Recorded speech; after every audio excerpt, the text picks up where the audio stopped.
ठीक है, स्टार्ट करते हैं। तो लास्ट क्लास में मैंने आपको इंटरफेरेंस का इंट्रोडक्शन दे दिया था। अब देखिए इसमें इंटरफेरेंस में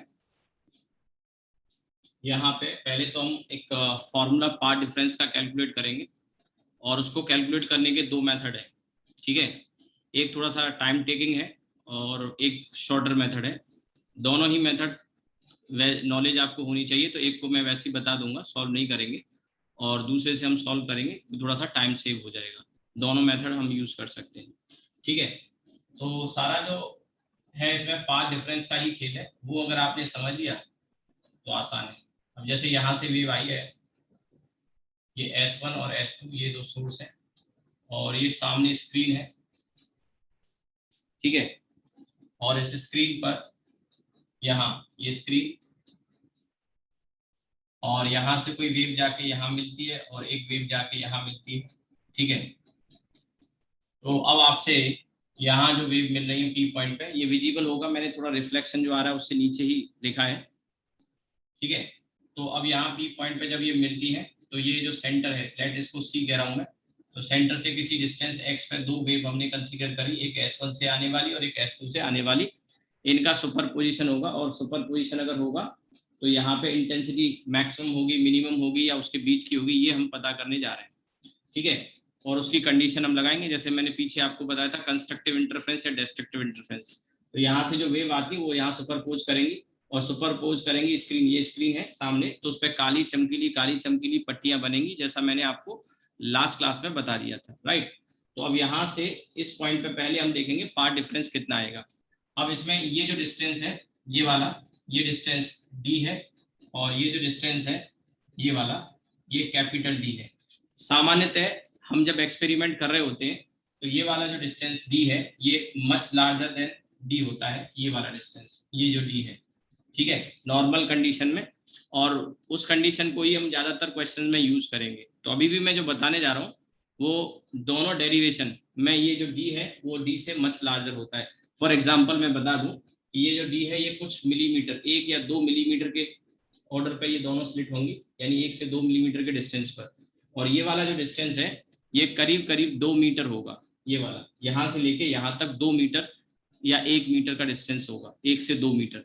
तो आप समझ सकते हैं कि अगर ये 1 मीटर भी ले लूं मैं डिस्टेंस, और ये 1 मिलीमीटर, 1 मीटर ये और 1 मिलीमीटर, तो इससे ये 1000 गुना हो गया, तो मच लार्जर है। और उस केस में एजम्पशंस जब लेके चलते हैं तो जो रिजल्ट्स आएंगे वो हम यहाँ डिस्कस करेंगे। कभी कभी क्वेश्चन कोई ट्रिकी अगर होगा तो उसमें ऐसा भी हो सकता है कि ये डिस्टेंस डी बहुत बड़ा ना हो, ये तो छोटा ही होगा 1 मिलीमीटर, और मान के चलिए ये डी 10 सेंटीमीटर दे दिया जाए, तो उस केस में वो जो अजम्पशंस वगैरह लेते हैं वो नहीं लेंगे, फिर नॉर्मल कंडीशन में उसको सॉल्व करेंगे। ठीक है, but in most of the question ऐसा होता है। इसके अलावा यहाँ पर ये जो स्लिट का विड्थ है, यानी जिसमें जैसे मैंने आपको पिछली क्लास में जो डायग्राम बनाया था उसमें बताया था डायग्राम बना के कि ये जो स्लिट होती है ये ऐसा डायग्राम बनाया था, और यहाँ पे ये सोर्स था, तो सोर्स से लाइट इस पे गिर रही है और इस पे गिर रही है। तो ये स्लिट S1 और ये S2 थी, कार्डबोर्ड है उसमें स्लिट काट दी। ठीक है, अब यहाँ से लाइट आगे जाती है और ये स्क्रीन है, सामने स्क्रीन रखी हुई थी, इस स्क्रीन पे जाके पैटर्न काली चमकीली पट्टियां बनती है। ये मैंने आपको लास्ट क्लास में बताया था। नाउ ये जो डिस्टेंस है ना, ये डिस्टेंस, यही डिस्टेंस डी है, और इन दोनों के बीच में ये जो डिस्टेंस होता है ये कैपिटल डी। आपको एक बात तो ये समझ में आनी चाहिए। दूसरा, ये जो स्लिट होती है ये ऐसे लॉन्ग स्लिट होती है, ऐसे नहीं कि होल पंच कर दिए, होल नहीं है, ये स्लिट है, ऐसे करके लॉन्ग स्लिट है। तो इन स्लिट की जो विड्थ होती है ये वाली, या ये कार्डबोर्ड में जो कट किया है ना, तो ये जो विड्थ है, लेट मान लो इसे मैं W कह रहा हूँ, तो ये जो W की वैल्यू है ये D काफी छोटा होता है इस D से, और D काफी छोटा होता है कैपिटल D से। ठीक है, ये भी कंडीशन जानना जरूरी है। आगे हम देखेंगे डिफ्रैक्शन जब हम पढ़ेंगे ना, तो मैंने आपको पिछली क्लास में बताया था कि यहाँ पे सिंगल स्लिट डिफ्रैक्शन हमारे सिलेबस में, जिसे फ्रॉनहोफर डिफ्रैक्शन भी कहते हैं, और उसमें इंडिविजुअल स्लिट से डिफ्रैक्शन भी होगा स्क्रीन पे, और इंडिविजुअल दोनों से अलग अलग डिफ्रैक्शन भी होगा, और इन दोनों को मिला के इंटरफेरेंस भी होगा। बट कभी क्या होता है, इंटरफेरेंस का पैटर्न डोमिनेट करता है, कभी क्या डिफ्रैक्शन का डोमिनेट करता है। तो कब इंटरफेरेंस डोमिनेट करेगी, कब डिफ्रैक्शन, क्योंकि बनते तो दोनों साथ है, लेकिन पैटर्न कौन सा डोमिनेट करेगा ये डिपेंड करता है कुछ कंडीशंस पे, और उनमें से एक कंडीशन आपके सामने ये लिखी हुई है। आगे मैं इस चीज को बताऊंगा कि किस तरह से ये विड्थ जो स्लिट की है ना, ये साइज काफी छोटा होना चाहिए, इस डी के मुकाबले, तब तो जाके आपको यहाँ पे इंटरफेरेंस का पैटर्न मिलेगा। बहुत छोटा होना चाहिए, यानी कि कार्डबोर्ड है उसमें ऐसे ब्लेड लो और ब्लेड से ऐसे कट मार दो, कट मार दो, और उसमें इतनी पतली स्लिट हो, उसमें से जब लाइट जाएगी देन आपको काली चमकीली पट्टियां नजर आएंगी। अगर आपने वो मोटा सा ऐसे काट के नॉर्मल कट करके और निकाल लिया और आपने सोचा सामने हम बल्ब के सामने रखेंगे और एक्सपेरिमेंट हो जाएगा, नहीं होगा। ठीक है, तो ये कंडीशन है कि ये जो विड्थ होती है स्लिट की वो काफी कम होती है डी के मुकाबले इस डिस्टेंस के, और ये जो कैपिटल डी है वो भी इससे बड़ा है। तो ये कुछ कंडीशन है जो सेटिस्फाई होंगी तभी ये एक्सपेरिमेंट में आपको फ्रिंजेस वगैरह देखने को मिलेंगी। ठीक है, तो आगे जैसे जैसे हम बढ़ेंगे डिफ्रैक्शन आएगा तो और इस अंतर को आप समझ पाएंगे। अभी तो फिलहाल हम ये कंडीशन लेके चल रहे हैं कि यहाँ पे जो स्मॉल डी है ये डी से काफी छोटा है। ठीक है, बाकी एक और चीज मैं बता दूं कि ये स्लिट की विड्थ बढ़ाने से इंटेंसिटी बढ़ती है। आगे ऐसे क्वेश्चन भी आएंगे और आपको मिलेंगे कि एक स्लिट की विड्थ को दोगुना कर दिया, एक के मुकाबले दोगुना। तो अगर यहाँ इंटेंसिटी आई थी पहले और यहाँ पे भी इंटेंसिटी आई थी स्लिट की, यानी जो लाइट इसमें से निकल रही थी, दोनों की इंटेंसिटी सपोज करो आई और आई थी, दोनों की इंटेंसिटी बराबर है, तो कंस्ट्रक्टिव इंटरफेरेंस जहाँ होगा वहां पे इंटेंसिटी 4i हो जाती है, बताया था पीछे मैंने लास्ट क्लास में, और जहां डिस्ट्रक्टिव होता है वहां 0 हो जाती है। तो एक्चुअली क्या है कि i और i 2i होनी चाहिए थी, लेकिन 4i हो रही है एक जगह और एक जगह 0 हो रही है। तो एक्चुअल में ऐसा नहीं कि कंस्ट्रक्टिव और डिस्ट्रक्टिव का मतलब ये एनर्जी क्या है, इंटेंसिटी क्या है, एनर्जी पर यूनिट एरिया पर सेकंड। तो ऐसा नहीं है कि 2i और i मिला के 2i एक जगह तो 0 हो गई यानी एनर्जी डिस्ट्रॉय हो गई। डिस्ट्रक्टिव इंटरफेरेंस का मतलब ये नहीं है, और कंस्ट्रक्टिव का मतलब ये नहीं है कि 2i का 4i बन गया तो वहां क्रिएट हो गई, ऐसा नहीं। Energy can neither be created nor can be destroyed. तो सवाल ये है कि अगर यहाँ आई है यहाँ आई है तो एनर्जी तो स्केलर है, तो फिर वो 4i कैसे हो रही है या 0 कैसे हो रही है। ठीक है, intensity is energy per unit area पर सेकंड, शॉर्ट में बता रहा हूँ। तो 2i हुई दोनों की मिला के, तो 4i क्यों हो जा रही है और एक जगह 0 क्यों हो जा रही है। तो असल में क्या हो रहा है, एनर्जी का रीडिस्ट्रीब्यूशन हो जाता है इंटरफेरेंस में। तो interference is an example of conservation of energy. ये भी क्वेश्चन पूछा जाता है कि इंटरफेरेंस किस प्रिंसिपल को सपोर्ट करता है, एंगुलर मोमेंटम कंजर्वेशन को, या चार्ज कंजर्वेशन को, या एनर्जी कंजर्वेशन को, इस तरह के, या काइनेटिक एनर्जी कंजर्व, कुछ भी ऐसे कुछ सही ऑप्शन होंगे, ये मोस्टली गलत ही डाल देगा उसमें। तो एनर्जी कंजर्वेशन के प्रिंसिपल को सपोर्ट करता है, क्योंकि एनर्जी तो कंजर्व रहती है, जो यहाँ से 2i एनर्जी आ रही थी लेकिन वो रीडिस्ट्रीब्यूट हो जाती है। असल में जहाँ 0 हुई है ना तो वहां 2i होनी चाहिए थी, अगर रीडिस्ट्रीब्यूट नहीं होती तो वो 2i शिफ्ट हो जाती है दूसरी जगह पे जहां पहले से 2i थी, और वो 2i और 2i मिला के एक जगह 4i हो गई जहां कंस्ट्रक्टिव इंटरफेरेंस होता है, और जहां 2i शिफ्ट हुई जहां से वहां 0 रह गई तो वहां डिस्ट्रक्टिव इंटरफेरेंस हो जाता है। ठीक है, तो मेरे कहने का मतलब है इन शॉर्ट ऐसे समझो कि जैसे इस पॉइंट पे 2i और इस पॉइंट पे भी 2i, तो अब ये 2i यहाँ जब शिफ्ट हो गया तो यहाँ बन गई 4i और यहाँ क्या हो गई 0। तो असल में क्या है, ये कुल मिला के 4i है और ये भी 4i है, तो एनर्जी का क्या हुआ, रीडिस्ट्रीब्यूशन हुआ। Energy can neither be created nor can be destroyed का प्रिंसिपल अभी भी फॉलो हो रहा है, बट उसका रीडिस्ट्रीब्यूशन हो गया। इट्स लाइक कि क्लास में बच्चे बैठे थे यूनिफॉर्मली, एक एक सीट पे एक एक बच्चा बैठा हुआ था, मान के चलिए टोटल 20 स्टूडेंट थे क्लास में। मैंने क्या किया, मान के चलिए ऑफलाइन क्लास चली तो मैंने बच्चों से कहा, मैंने बेटा ये जो सीट है इधर वाली एक सीट छोड़ के बैठ जाओ, ऐसा करो कि एक सीट छोड़ दो और एक सीट छोड़ के, और उसमें जो बीच में बच्चे बैठे थे उनको उठा के दूसरी सीट पे शिफ्ट कर दिया। तो अब क्या होगा, एक सीट पे 2 बच्चा होगा, फिर 0 होगा, फिर 2 बच्चे होंगे, फिर 0 होगा, फिर 2 बच्चे होंगे, फिर 0 होगा। ठीक है, बात समझ में आई। तो अब इसमें सोशल डिस्टेंसिंग का पालन तो नहीं हो रहा है ठीक है, बट एग्जाम्पल दे रहा हूँ। ऑब्जेक्शनेबल हो सकता है कुछ लोगों को सुनने में कि बोले क्या कर रहे हो सर, सोशल डिस्टेंसिंग आपने खत्म कर दी, पहले बच्चा एक एक बैठा हुआ था सीट पे। जस्ट एक एग्जाम्पल दे रहा हूँ। तो ऐसे समझ लो कि इंटरफ्रेंस में सोशल डिस्टेंसिंग का पालन नहीं हो रहा है। यहाँ पे यहाँ से इंटेंसिटी यहाँ शिफ्ट हो गई तो यहाँ तो खाली कर दिया, यहाँ पे क्लिक कर दी, ऐसे मान लो। बट एनर्जी कंजर्व रहती है, बट एनर्जी क्या रहती है, कंजर्व रहती है, उसका रीडिस्ट्रीब्यूशन हो जाता है। I hope you got the point. तो एक ये भी क्वेश्चन पूछा जाता है कि एनर्जी प्रिंसिपल कंजर्वेशन पर बेस्ड है। ठीक है, ये बात ध्यान रख सकते हो, राइट।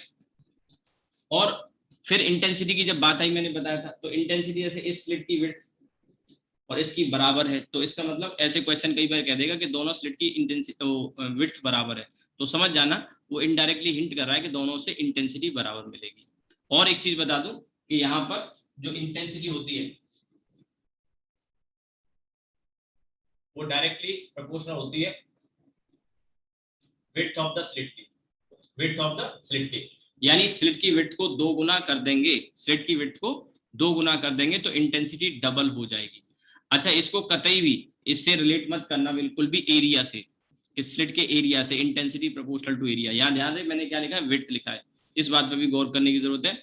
तो विड्थ अगर डबल दे रखी है तो इंटेंसिटी डबल हो जाएगी। जैसे क्वेश्चन में कहेगा पहले स्लिट बराबर थी तो इंटेंसिटी आई आई थी, अब क्या होगा, अब इंटेंसिटी यहाँ पर एक स्लिट की विड्थ वही रखी, दूसरे की डबल कर दी तो इसकी इंटेंसिटी तो आई रहेगी, जिसकी डबल करिए उसकी 2i हो जाएगी। सिंपल सी बात है, फिर इंटरफेरेंस करा दो, वो कंस्ट्रक्टिव और डिस्ट्रक्टिव के फॉर्मूले आप लगा सकते हो। तो ये तो कुछ समझने की बातें थी, आगे काम आती है क्वेश्चन में। ये जो भी मैं बता रहा हूँ वो सब कॉम्पिटिशन के लिए।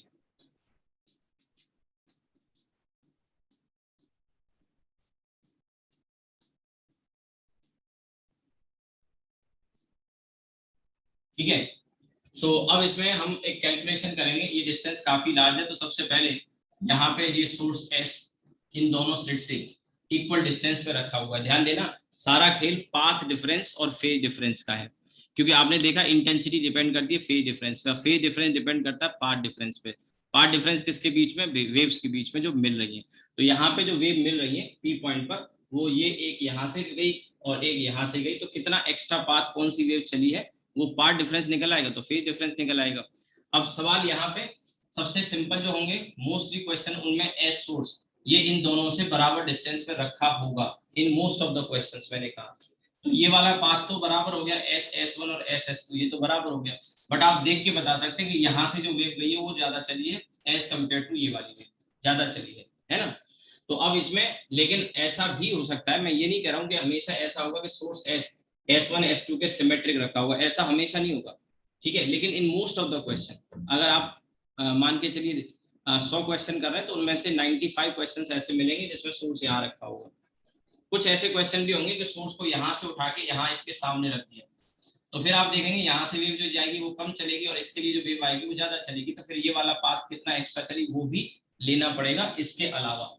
जैसे मैंने कहा सोर्स को यहाँ रख दिया तो आप देखेंगे ये इतना चलेगी और ये इतना चलेगी, तो ये दोनों का अंतर निकालो, पाथ लेंथ एक ये और एक दूसरा ये, तो दोनों की डिफरेंस निकालो।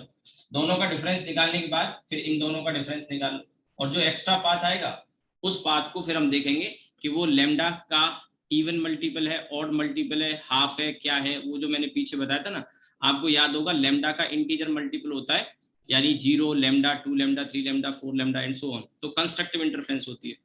और लेमडा बाई 2 का ऑड मल्टीपल अगर होता है तो फिर डेस्ट्रक्टिव इंटरफेरेंस होती है, ये बताया था। तो उस कंडीशन से इंपोज कर देंगे, इक्वेट करके फिर सॉल्व करके फिर हम इनकी मैक्सिमम मिनिमा या ब्राइट और डार्क इंटेंसिटी कहाँ कहाँ मिलने वाली उनकी लोकेशन भी निकाल सकते हैं, एक्स की वैल्यू निकाल सकते हैं, वही हम करने जा रहे हैं। ठीक है, तो इसके दो मेथड है। एक तो मेथड ये है कि यहाँ पे हम क्या करें कि जैसे ये पाइथागोरस थ्योरम का यूज कर लें। कैसे पाइथागोरस का, जैसे ये डिस्टेंस आपका डी है, सपोज ये डिस्टेंस डी है और ये कितना है, ये वाला आपका यहाँ से डिस्टेंस d/2 है, उसमें x और ऐड कर दिया तो d/2 प्लस एक्स और ये, तो पाइथागोरस थ्योरम लगा के एक S1p निकाल लेंगे भाई, this square plus this square. और इसी तरह से यहाँ से एक परपेंडिकुलर ऐसे ड्रॉप कर दो और ये वाला डिस्टेंस कैलकुलेट करने के लिए ये डिस्टेंस निकाल लेंगे। जैसे मान के चलिए ये पॉइंट P ऊपर भी हो सकता था इस S1 से, नीचे भी हो सकता था, वो तो जस्ट एक मैंने केस ले लिया। फिलहाल आप पिक्चर देख के समझ रहे होंगे थोड़ा नीचे लग रहा है, कोई बात नहीं। तो हम यहाँ पे मान लीजिए इस S1 के सामने ये पॉइंट है, ये पॉइंट d/2 हो जाएगा, तो ये वाला जो पॉइंट आएगा ये इतना जो डिस्टेंस आएगा वो d/2 माइनस एक्स हो जाएगा, उसका स्क्वायर प्लस d का स्क्वायर, तो S1p आ जाएगा। और फिर इन दोनों का डिफरेंस निकालेंगे। फिर डिफरेंस जब निकालते हैं ना तो वो सॉल्व करने लायक इक्वेशन नहीं आती शुरुआत में देखने पर। फिर क्या करते हैं उसमें हम बाइनोमियल अप्रोक्सीमेशन लगाते हैं, बाइनोमियल अप्रोक्सीमेशन पीछे बताया।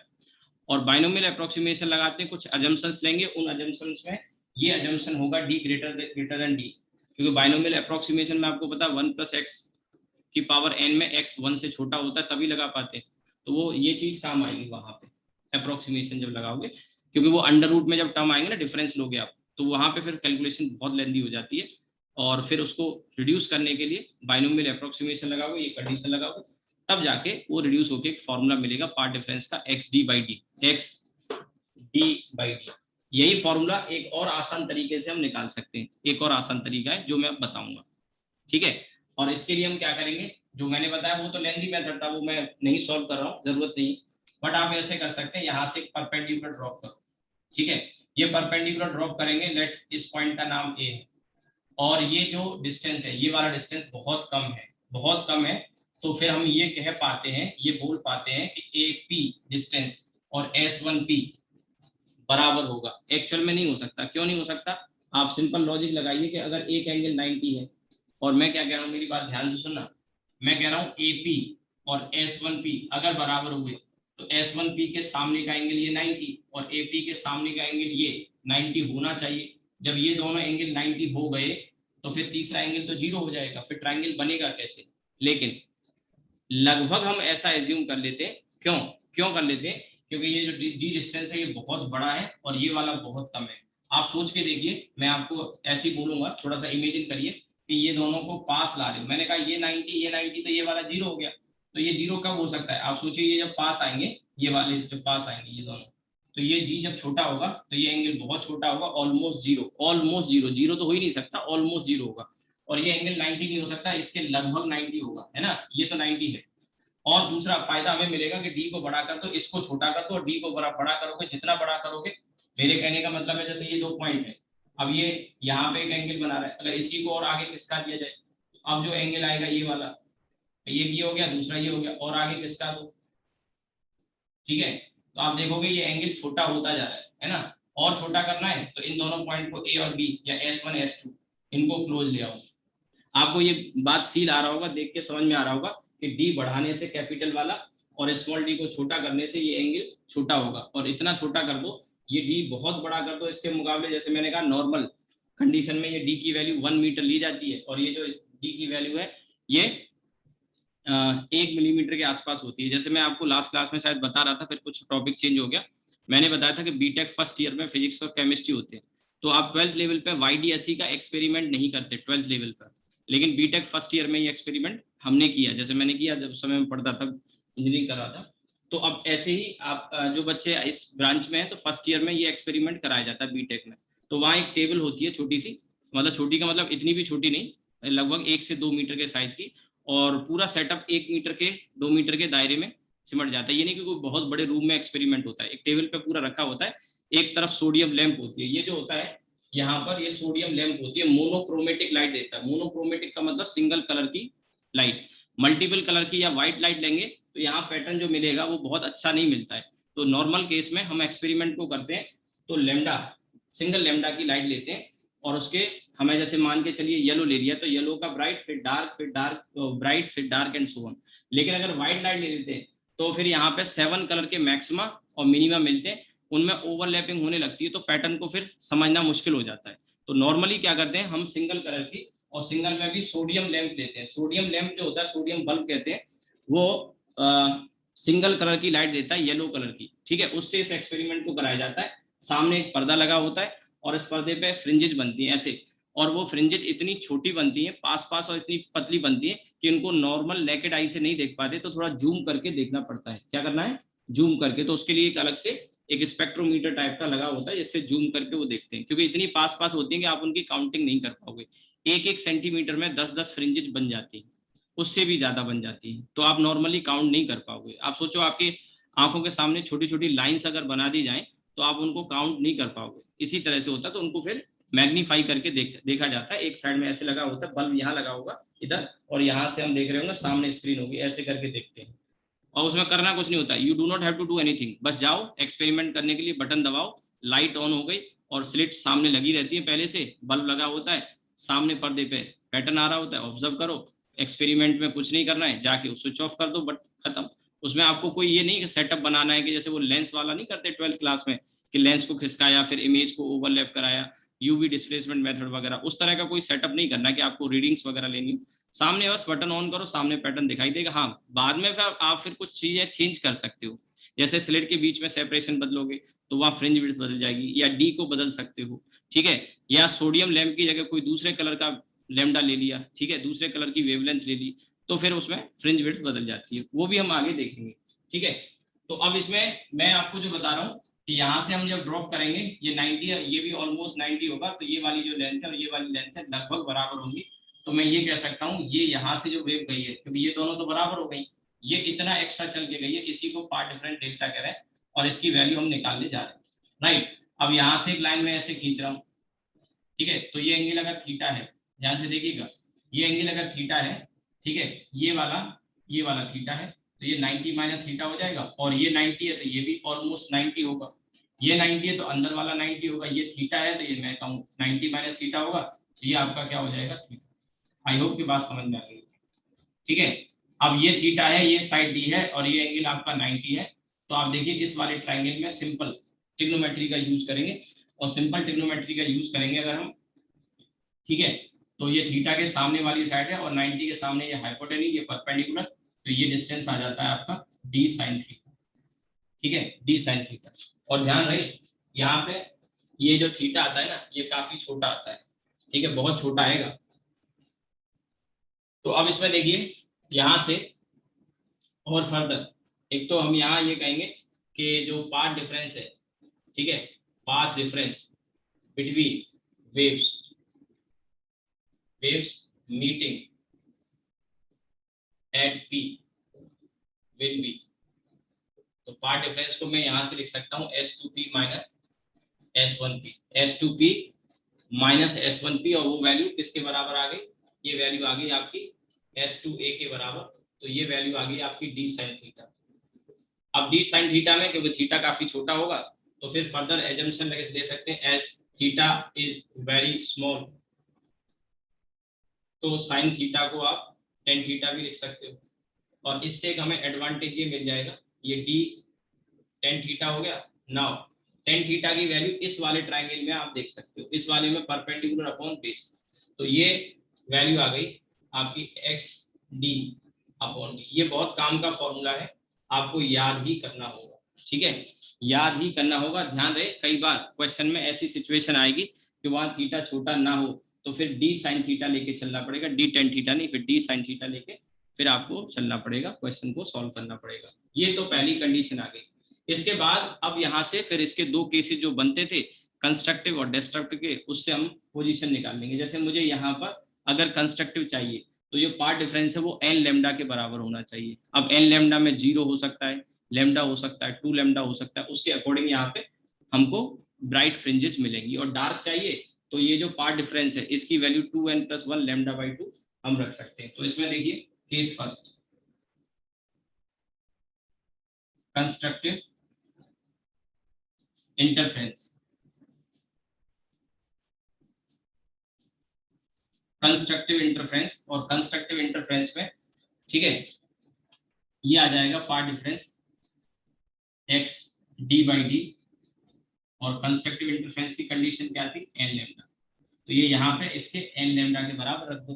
तो यहाँ से x की वैल्यू निकाल लेते हैं, x की वैल्यू आ जाएगी, ठीक है, N D lambda upon D, और n की वैल्यू आप जानते हैं, n की वैल्यू 0 1 2 3 4, तो यहाँ पे हम n की वैल्यू अगर 0 रखते हैं तो x की वैल्यू 0 आएगी।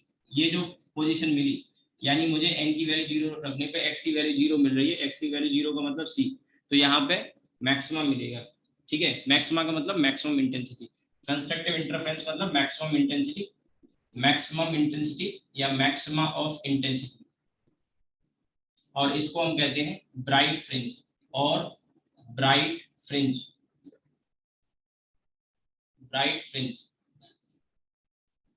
ठीक है। तो अब हमें यहाँ पे सेंटर पे जो फ्रिंज मिलती है उसको सेंट्रल मैक्सिमा बोल देते हैं। सेंटर पे मिल रही है, ये सेंटर है स्क्रीन का। सेंटर कैसे डिसाइड होता है, S1 S2 वाली लाइन के परपेंडिकुलर जहां मिलेगा उसे सेंटर कहते हैं, ध्यान रखना, ठीक है। तो ये सेंटर है, तो इसे सेंट्रल मैक्सिमा या जीरोथ मैक्सिमा या सेंट्रल ब्राइट, तीन नाम है, एक ही बात है। तो सेंट्रल मैक्सिमा तो सेंटर पे है इसलिए, और मैक्सिमम इंटेंसिटी इसलिए सेंट्रल मैक्सिमा, या एक और नाम है सेंट्रल ब्राइट। ब्राइट इसलिए क्योंकि ब्राइट सबसे ज्यादा चमक होगी, क्योंकि यहाँ इंटेंसिटी 4i होगी। 4i कब होगी, जब दोनों से i और i मिले। अगर दोनों से i और i नहीं मिल रही, एक से i1 एक से i2 मिल रही है, डिफरेंट मिल रही है, वो क्यों होगी, क्योंकि यहाँ स्लिट की विड्थ डिफरेंट हो सकती है। उस केस में यहाँ पे जो सेंटर पे इंटेंसिटी आएगी वो आएगी √i1 + √i2 का होल स्क्वायर, √i1 + √i2 का होल स्क्वायर, ठीक है। तो सेंट्रल मैक्सिमा और सेंट्रल ब्राइट, या फिर इसको 0 नंबर यहाँ पे दिया जाता है तो इसलिए इसको जीरो मैक्सिमा भी बोल देते हैं। ठीक है, ये n इक्वल्स टू 0 के लिए बताया। अभी इसी को यहाँ कंटिन्यू कर रहा है। अगर n इक्वल्स टू 1 रखेंगे, n इक्वल्स टू 1 रखेंगे तो यहाँ 1 आ गया, तो x की वैल्यू आ गई d lambda by D.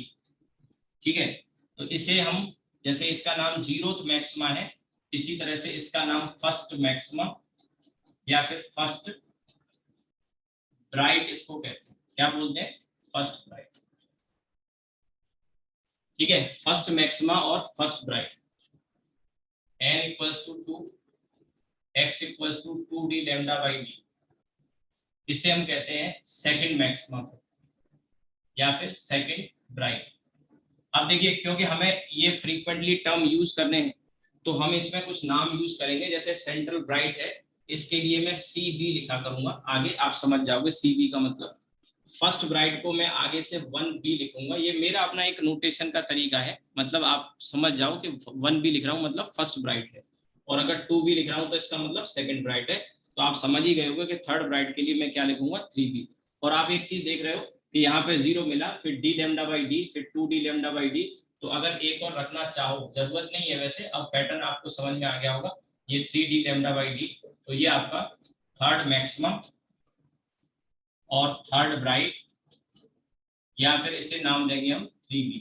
Right, ये हो गया। इसी तरह से अब हम क्या करेंगे, ये तो हो गया कंस्ट्रक्टिव का केस। इसी तरह से डिस्ट्रक्टिव का निकालेंगे, फिर मैं आपको बताने जा रहा हूँ पोजीशंस। अच्छा, जैसा ऊपर मिलेगा वैसा ही नीचे मिलेगा। अभी क्या हो रहा था, ऊपर के लिए यहाँ से जो वेव जा रही थी वो ज्यादा चल के जा रही थी। अगर इसके नीचे देखोगे तो इधर से जो वेव आएगी वो ज्यादा चल के आएगी। तो सेंट्रल मैक्सिमा के ऊपर नीचे आपको first bright, second bright, third bright मिलते जाएंगे। एक और चीज आप नोटिस कर रहे होंगे, डिस्टेंस x यहाँ सेंटर से नापा है, तो आप देख रहे हैं कि जैसे जैसे ऑर्डर बढ़ता जा रहा है, जैसे जैसे ऑर्डर बढ़ता जा रहा है वैसे वैसे डिस्टेंस भी बढ़ता जा रहा है, लेकिन इक्वल बढ़ रहा है। एक चीज और आप नोटिस कर रहे होंगे, यहाँ जो n का नंबर है, और ये नोटिस कर नहीं रहे हो तो कर लो, क्योंकि आगे क्वेश्चन में ये काम आने वाला है। n की वैल्यू 0 तो जीरोथ ब्राइट, n की वैल्यू 1 तो 1 ब्राइट, और 2 तो 2 ब्राइट, 3 तो 3 ब्राइट। ये मैं क्यों बता रहा हूँ, क्योंकि आगे यही क्वेश्चन में काम आने वाला है। ये सब कैलकुलेशन तो मैं केवल समझाने के लिए डिटेल में बता रहा हूँ, नहीं तो मैं बहुत शॉर्ट में खत्म कर सकता था, लेकिन नहीं, मैं चाहता हूँ कि चीजों को आप सीखो, और जो क्वेश्चन में कॉन्फिडेंस रह गया है, नहीं आया है, वो कॉन्फिडेंस अब आ जाए। नाउ तो आप ऐसे याद रख सकते हो, ठीक है, जैसा नंबर, मैं हिंदी में ही लिख रहा हूँ, जैसा नंबर वैसा नाम। अब इसका मतलब क्या है, जैसा n का नंबर है, n का नंबर, वैसा फ्रिंज का नाम है, ऐसे याद कर लो। तो अगर अगली बार मैं आपसे कहूंगा 10th fringe, 10th bright fringe, मतलब n की वैल्यू 10 हो गई। अगर मैंने कहा 7th ब्राइट, तो n की वैल्यू 7 हो गई, तो यहाँ पे n की वैल्यू 7 रख देंगे, यानी 7 लेमडा। अगर पार्ट डिफरेंस पूछा जाए तो 7 लेमडा। 7th ब्राइट का मतलब 7 लेमडा, 6th ब्राइट का मतलब 6 लेमडा, और डिस्टेंस सेंटर से कितना होगा, 6d लैम्डा बाई डी, अगर 6th ब्राइट है तो। So simple. तो जैसा नंबर वैसा नाम, शॉर्ट में ऐसे माइंड में सेट कर लो, जो ऑब्जेक्टिव क्वेश्चन की, सब्जेक्टिव क्वेश्चन की जो अप्रोच होगी। बाकी थ्योरी आ गई, लेकिन कंक्लूजन ये निकला कि हमें जो भी मैक्सिमा चाहिए उसमें n की वैल्यू से हम बता पाएंगे। जैसे 5th मैक्सिमा चाहिए तो n की वैल्यू 5, तो n की वैल्यू 5, तो 5d lambda by D distance हो जाएगा सेंटर से, और लैम्डा 5 लैम्डा हो जाएगा पार्ट डिफरेंस, अगर 5th ब्राइट चाहिए। इसी तरह का कुछ पैटर्न हमको मिलेगा किसमें, इसी तरह का पैटर्न हमको मिलेगा डिस्ट्रक्टिव इंटरफेरेंस में। ये मैं रब कर देता हूं। तो अब केस नंबर 2 में आ जाते हैं, केस नंबर 2 में आ जाते हैं, और ये है आपका डिस्ट्रक्टिव इंटरफेरेंस। ठीक है, डिस्ट्रक्टिव इंटरफेरेंस। और डिस्ट्रक्टिव इंटरफेरेंस में थोड़ा साइनिंग आ गई, पर समझ गए इंटरफेरेंस लिखा हुआ है। तो यहाँ पे n की वैल्यू, पाथ डिफरेंस की वैल्यू सॉरी, तो वो मैंने आपको पीछे बता दिया था 2n+1 लैम्डा बाई।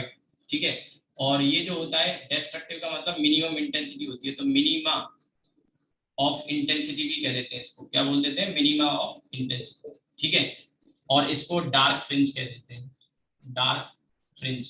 काली पट्टियां बनेगी, वहां पे लाइट होएगी नहीं, पहुंचेगी नहीं। ठीक है, अब यहाँ पे ये डेल्टा आ गया 2n+1 लैम्डा बाई 2 इक्वल्स, ये तो कंडीशन आ गई, और ये किसके बराबर है, ये तो हमेशा जनरल फॉर्मूला है xd बाई डी।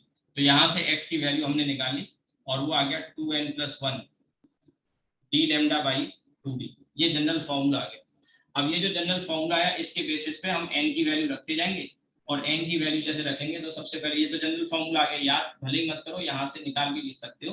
तो अब देखो यहाँ पे n की वैल्यू 0 से स्टार्ट करूंगा, n की वैल्यू 0 रखूंगा मैं, तो n की वैल्यू 0 रखूंगा तो 1 आ जाएगा, तो डी लैम्डा बाई 2d। तो x की वैल्यू आ गई डी लैम्डा बाई 2d, ठीक है। इसी तरह से n की वैल्यू 1 रखेंगे तो x की वैल्यू आ गई 1 रखेंगे तो यहाँ 3 आ जाएगा, तो 3 डी लैम्डा बाई 2d। और n की वैल्यू 2 रखेंगे तो 2 2 4 और 1 5, तो 5 डी लैम्डा बाई 2d, ठीक है। और ऐसे करके n की वैल्यू 3 रखेंगे तो x की वैल्यू 3 रखेंगे, 3 2 6 और 1 7, तो 7 डी लैम्डा बाई 2d, ठीक है। इस तरह से वैल्यू मिलती जाएंगी। तो आप देख रहे हैं कि n की वैल्यू जब मैंने 0 रखी तो मुझे 0 नहीं मिला, बट इसे हम कहते हैं फर्स्ट मिनिमा। क्या बोलते हैं? फर्स्ट मिनिमा, या फिर इसका दूसरा नाम है फर्स्ट डार्क। अब क्योंकि ये फ्रीक्वेंट लिखना पड़ेगा तो हम इसके लिए सिंबल यूज करेंगे, जैसे 1d है यहाँ पे 1d मैं यूज करूंगा 1d, ठीक है। इसी तरह से यहाँ पर इस वाले में n की वैल्यू 1 रखी है और फर्स्ट मिनिमा ये मिला है तो इसे सेकंड मिनिमा कहेंगे।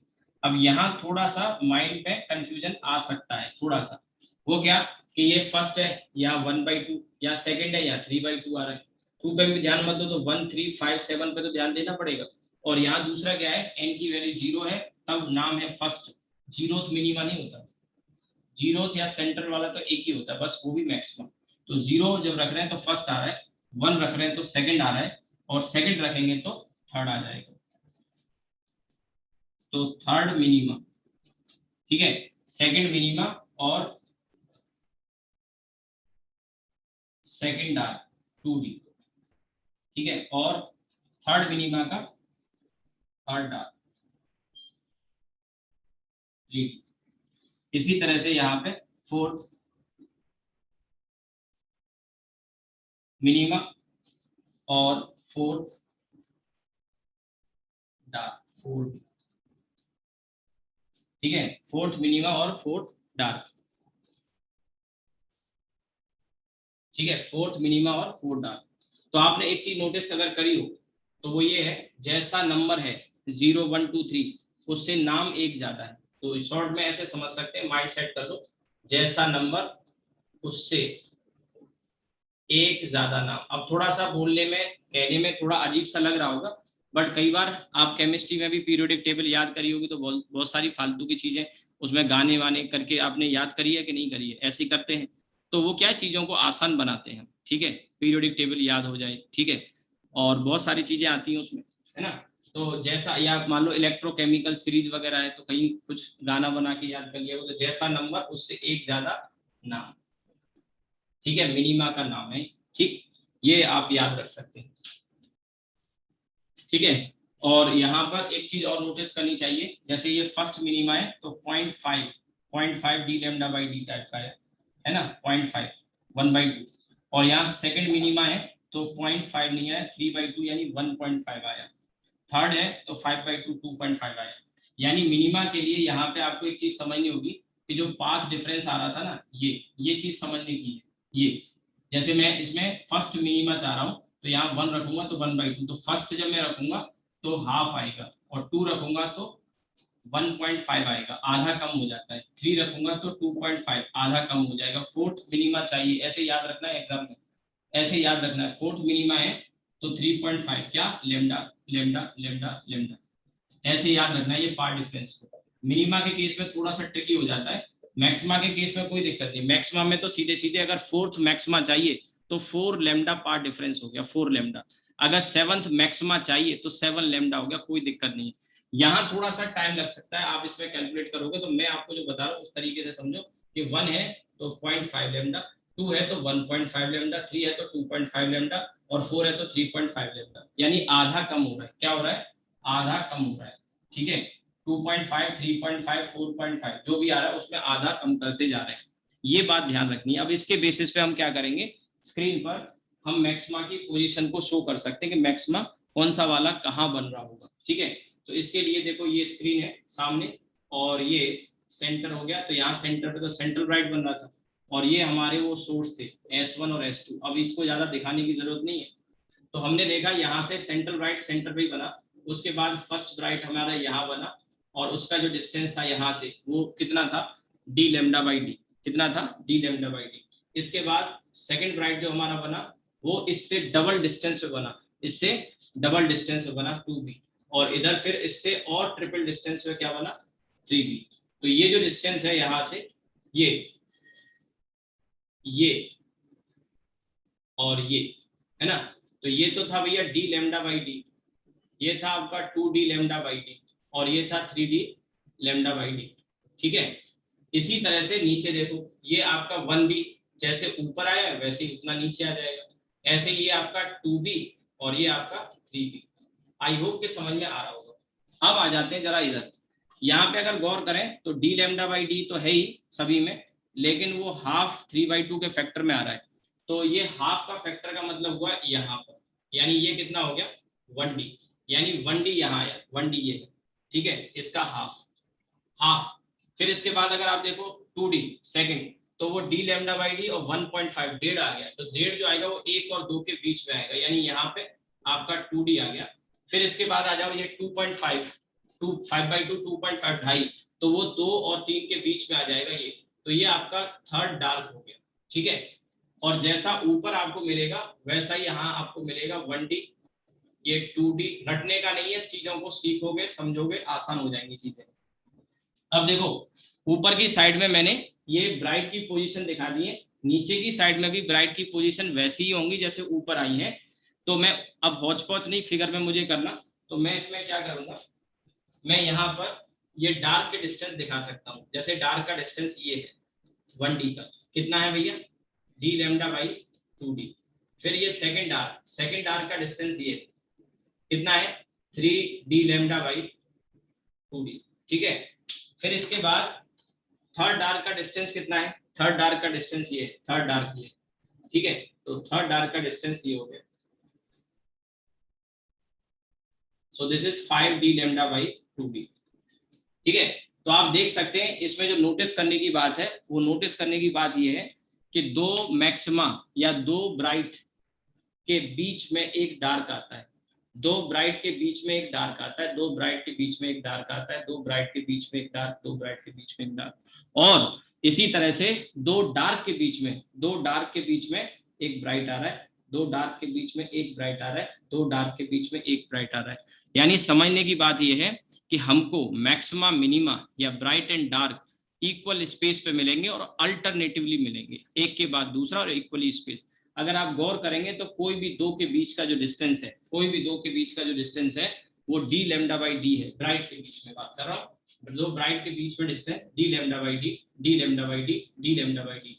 इस डिस्टेंस को डीटा यानी फ्रिंज विड्थ कहते हैं, यानी दो कंसेक्यूटिव ब्राइट के बीच का जो डिस्टेंस होता है उसको फ्रिंज विड्थ कहते हैं या बीटा कहते हैं, जिसकी value d lambda by D आती है। यही बात हम दो डार्क के लिए भी कह सकते हैं, ये दो डार्क है और इन दो डार्क के बीच का भी डिस्टेंस आप देखिए तो ये 1.5 है और ये आधा है, तो डिफरेंस लोगे तो d लैम्डा बाई डी आएगा। ऐसे यहाँ 2.5 है और ये 1.5 है, अंतर d लैम्डा बाई डी आ जाएगा। तो कोई भी दो लगातार वाले ब्राइट ले लो या कोई भी दो लगातार वाले डार्क ले लो, उनके बीच में डिस्टेंस इक्वल आता है और d लैम्डा बाई डी के बराबर आता है, और इसी को फ्रिंज विड्थ कहते हैं। इतना यहाँ तक हमने समझ लिया। ठीक है, आई होप कि आपने ये नोट तो कर ही लिया होगा, तो मैं इसको इरेज कर देता हूँ। जो चीजें मैं बता रहा हूँ इनको सुनते जाओ, लिखते जाओ, और अगर फिर से आपको पढ़ने का मन करे तो आप एक बार देख सकते हैं, वीडियो वगैरह रिकॉर्डिंग पड़ी है। ठीक है, डेली मैं लेक्चर अपलोड कर ही देता हूँ, इसीलिए कि आपको अगर कोई चीज मिस कर जाते हो यहाँ पे तो वो आप देख सकते हो। ठीक है, इनमें चीजें रटने का काम खत्म हो जाएगा, एक बार समझ में आ गई ना, क्वेश्चन आपको बहुत आसान लगने वाले। ठीक है, तो आप ये कह सकते हैं all fringes are equally spaced, all fringes are equally spaced। ठीक है, distance between two, distance between any two consecutive bright or any two consecutive dark, any two consecutive dark, ठीक है, fringe is d lambda by d is d lambda by d, it is called fringe width, fringe width, और इसको हम किससे represent करेंगे, beta से, it is called fringe width beta, beta से represent करते हैं। तो हमारे पास बीटा का फॉर्मूला आ गया d lambda by d, और यहाँ पे आपको एक चीज जो नोटिस करनी चाहिए वो ये है कि बीटा फ्रिंज विड्थ वो d डिस्टेंस पे डिपेंड कर रही है, लैम्डा पे कर रही है, और स्मॉल डिस्टेंस d पे भी कर रही है, इनवर्सली प्रोपोर्शनल है, यानी डिस्टेंस d जितना कम रखोगे, यानी s1 s2 को जितना पास रखोगे, जो फ्रिंजेस बनेंगी वो उतना ही चौड़ी फ्रिंजेस बनेंगी, दूर दूर बनेंगी, कहने का मतलब।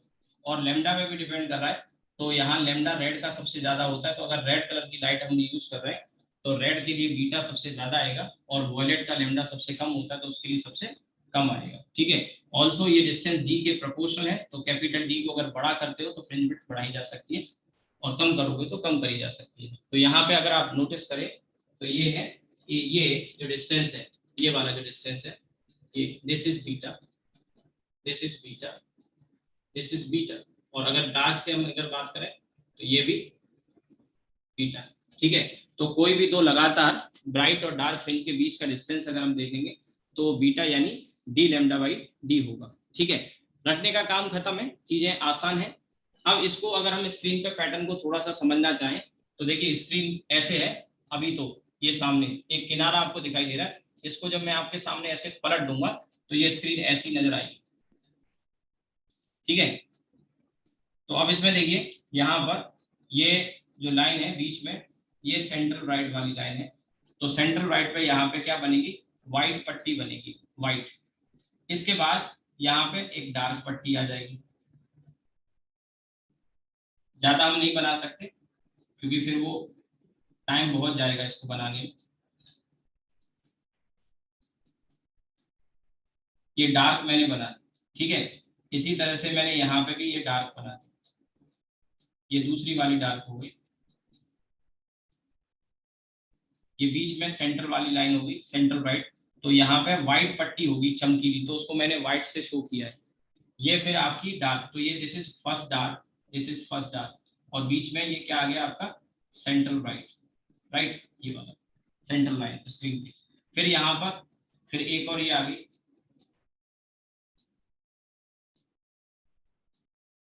इसमें ज्यादा समय खराब नहीं कर सकते हो, ठीक है। इसी तरह से एक इधर आ गई, और ये भी मैं काफी चौड़ी चौड़ी पट्टी बना रहा हूँ, एक्चुअल में इतनी चौड़ी पट्टी नहीं होती, फ्रिंजेस इतनी चौड़ी नहीं होती, विड्थ इतनी ज्यादा नहीं होती, ये बहुत ज्यादा मैं दिखा रहा हूँ क्योंकि आपको दिखाई दे, समझ में आए, ठीक है।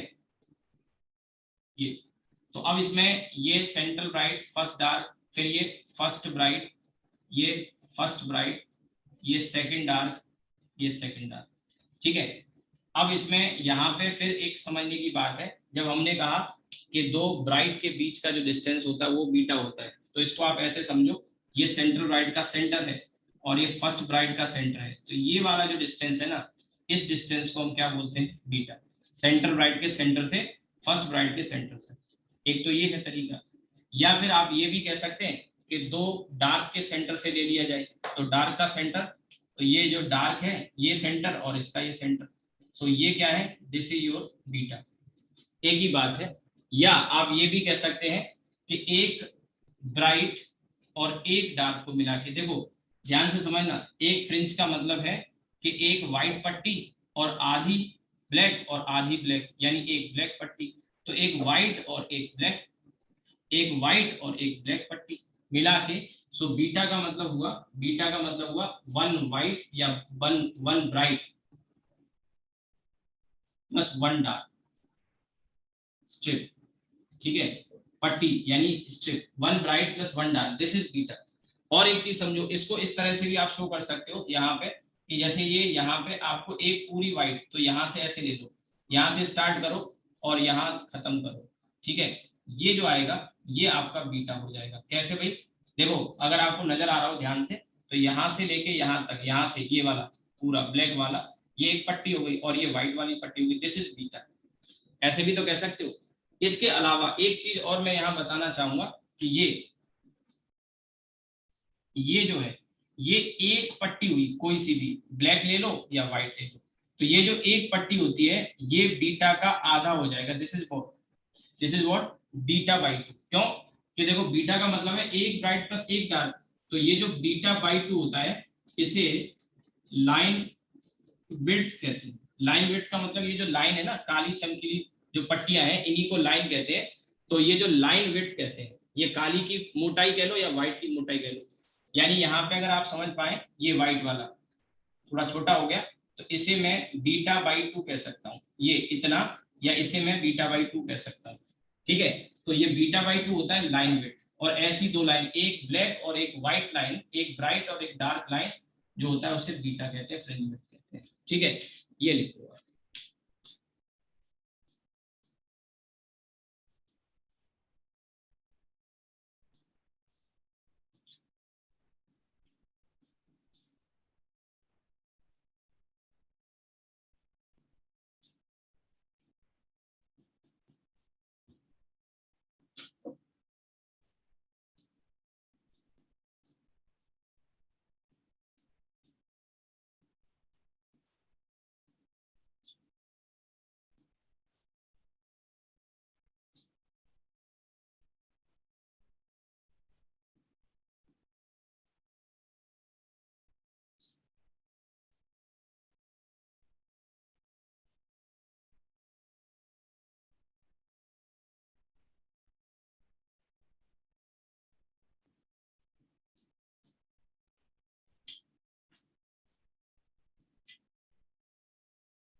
हो गया?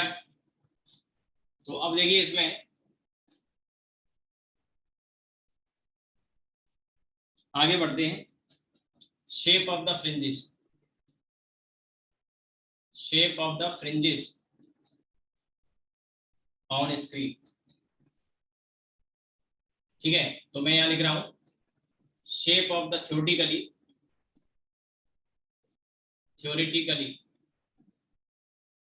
Shape of the fringes. ये क्वेश्चन बहुत फ्रीक्वेंट आ चुका है कई बार। Shape theoretically shape of the fringes, theoretically shape of the fringes on screen is hyperbolic, but practically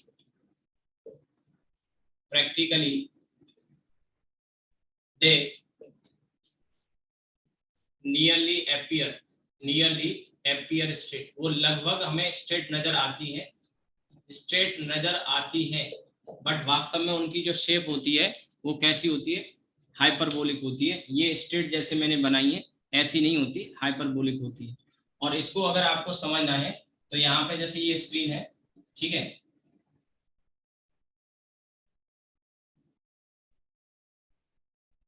और ये जो सोर्स है ये आपका एक S1 और एक S2। अब इसमें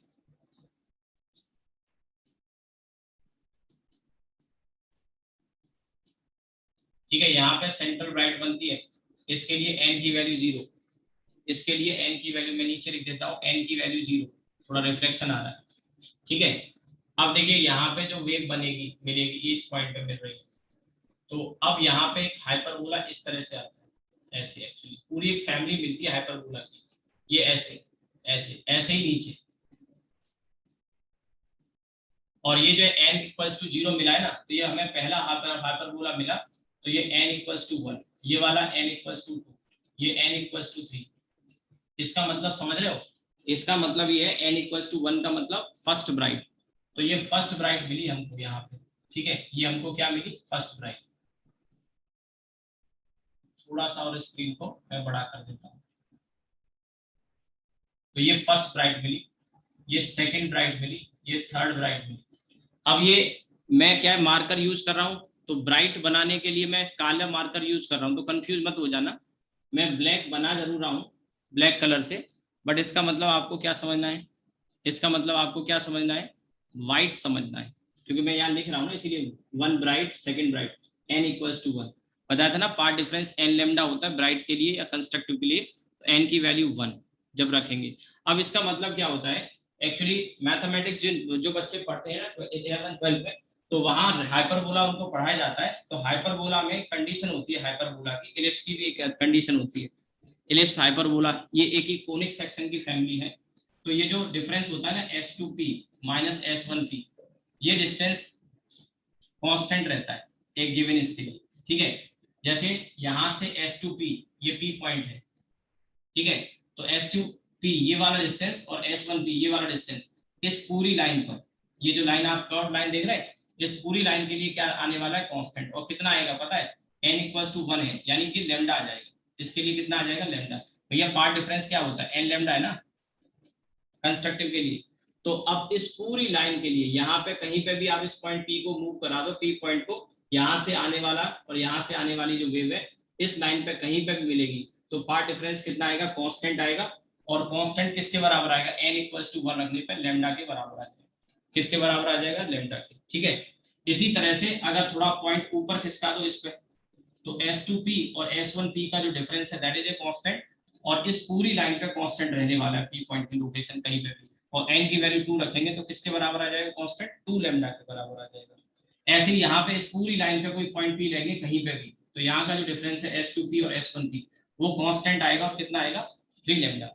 मेडिकल वाले बच्चों के लिए इससे ज्यादा डीप में जाने का मतलब उनको कंफ्यूज कर देना कोई फायदा नहीं है, क्योंकि 11th क्लास में पढ़ाया जाता है पैराबोला हाइपरबोला और इलिप्स, वहां ये सब चीजें आती है, ये कंडीशन होती है। इलिप्स में क्या होता है, इलिप्स का जो शेप बनाते हैं उसमें यहाँ पे प्लस साइन आ जाता है, इलिप्स में प्लस साइन आ जाता है, इसको तो आप करके भी देख सकते हो। और इसके लिए क्या करो, जैसे आपके पास कोई लकड़ी की टेबल हो, उसमें दो कील यहाँ पे लगा दो, दो कील ठोक दो यहाँ पे, और एक धागा ले लो ढीला सा, वो थोड़ा सा इन दोनों के बीच में, ये पॉइंट S1 है और ये S2 है, ठीक है, एक धागा थोड़ा लूज यहाँ पे बांध दो ऐसे करके, ठीक है, धागा ढीला है। अब उसमें क्या करो, ये पेन मार्कर मैंने लिया और इसको ऐसे अंदर फंसा के इसमें टाइट कर दिया, और टाइट करने के बाद ये कुछ इस तरह का नजर आएगा ऐसा, और पेन यहाँ फंसा हुआ है। अब इस पेन को इसके अंदर जब चलाओगे ना, तो ये धागे की लंबाई तो बदलने से रही, ये धागे की लंबाई बदलने से रही, और जब इसको चलाओगे तो जो शेप जनरेट होती है ना वहां यहाँ पे, वो इस तरह की शेप जनरेट हो जाएगी।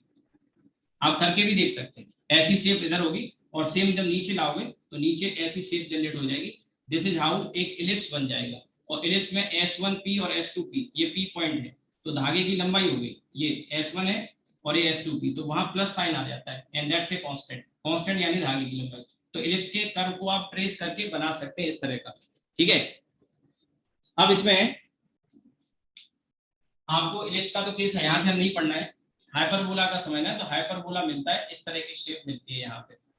अब जो पैटर्न आपको मिलता है ना, मैंने कहा वो थ्योरेटिकली तो उनकी जो शेप होती है वो कैसी होती है, हाइपरबोलिक होती है, लेकिन लगभग हमें स्ट्रेट क्यों नजर आती है, क्योंकि हम बहुत छोटे से एरिया में देख रहे होते हैं। मैंने कहा था ना कि पूरा सेटअप 1 मीटर 2 मीटर की टेबल पे सेटअप होता है, सामने एक छोटी सी स्क्रीन होती है, लेकिन वही स्क्रीन अगर बड़े पे प्रोजेक्शन किया जाए तो ये आपको कर्व उसमें नजर आएगा, स्ट्रेट नजर नहीं आएगा। एक्चुअल में ऐसा होता है, स्क्रीन सामने से अगर आप देखोगे, यहाँ पे मैं बताता हूँ, तो देखिए जो ये तो हो गया बीच में, ये तो सेंट्रल राइट हो गया आपका, बीच में मैं लाइन खींच रहा हूँ, ये तो सेंट्रल राइट हो गया। अब इसके बाद ये सेंट्रल राइट, इसके बाद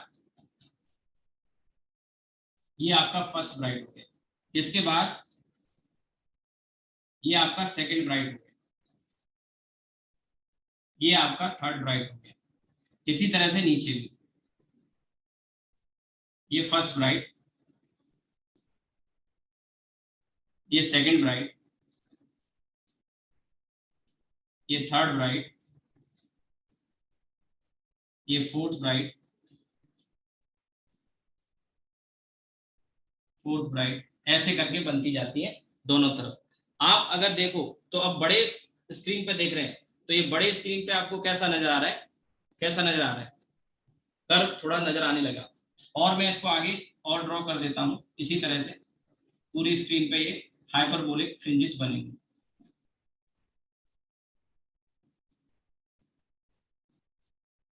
ठीक है। तो shape of fringes on screen is hyperbolic. ठीक है। अब मैं आपसे क्या कह रहा हूं, जैसे मैंने यहां लिखा, इसका मतलब क्या है, but practically they nearly appear straight, इसका मतलब क्या है, तो आप इसमें बीच में देखो, यहाँ पे जो मैं पेन से खींचूंगा उस एरिया पे फोकस करो केवल, जहां पे मैं कह रहा हूं इतना सा एरिया अगर आप देखो और बाकी को हटा देता हूं मैं, तो आपको लगभग कैसी नजर आ रही होंगी, स्ट्रेट। तो क्या है कि स्क्रीन का साइज लिमिट कर दिया आपने, इतना सा लिमिट कर दिया, तो उसमें वो कर्वेचर जो नजर आ रहा था ना, वो कर्वेचर नहीं आएगा। और ऐसा ही होता है जो हम यहाँ डिस्कस कर रहे थे। तो थ्योरेटिकली इनका जो शेप होता है वो हाइपरबोलिक ही होता है, थ्योरेटिकली की मतलब जो थ्योरी के अकॉर्डिंग है, बट वो साइज छोटा होने की वजह से प्रैक्टिकली वो लगभग स्ट्रेट नजर आती है। ठीक है। तो ये इतना सा एरिया में लिमिट कर लो, बाकी को हटा दो, तो ये इस तरह का आपको दिखाई देगा। ठीक है। लेकिन इसमें भी कहानी में ट्विस्ट है, दो तरह के क्वेश्चन आते हैं। एक आता है कि जैसे सामने ये दो S1 S2, सामने S1 S2 ये दो सोर्स है S1 S2, और इसके सामने स्क्रीन रखी है, यानी S1 S2 वाली ये जो लाइन है ना, इस लाइन के पैरेलल है स्क्रीन, तो हाइपरबोलिक आती है। ठीक है। लेकिन अगर ये स्क्रीन S1 S2 वाली ये जो लाइन है, जैसे S1 S2 वाली लाइन ये है और स्क्रीन सामने ऐसे रखी है, तो जो फ्रिंजेस की जो शेप आ रही है वो हाइपरबोलिक है। लेकिन अगर ये स्क्रीन सामने इसके पैरेलल ऐसे ये S1 S2 वाली लाइन के पैरेलल ना रख के इस स्क्रीन को यहाँ पे रख दिया जाए, ऊपर परपेंडिकुलर रख दिया जाए यहाँ पे, तो फिर इसके ऊपर जो शेप बनती है वो सर्कुलर बनती है। ये क्वेश्चन 3 बार IIT एडवांस में आ चुका है, 3 बार, 3 टाइम्स। मेडिकल में भी आया होगा, मुझे इतना ध्यान नहीं है, लेकिन हाइपरबोलिक तो पूछा गया है। लेकिन एडवांस में ही 3 बार क्वेश्चन आ गया है, जेई मेन में आ चुका है, मेडिकल में भी आ जाएगा कि अगर स्क्रीन को S1 S2 वाली लाइन के परपेंडिकुलर रख दिया जाए तो शेप कैसा होगा।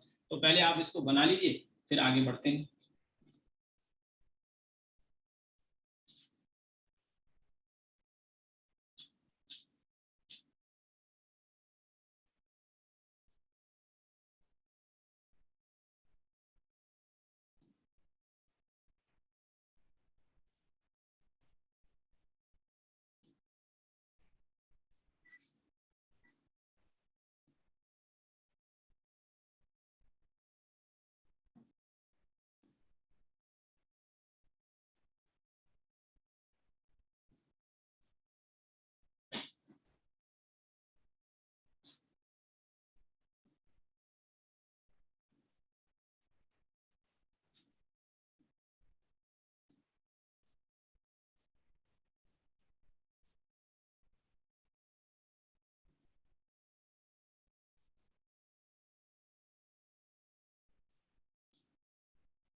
चलिए आगे बढ़ते हैं।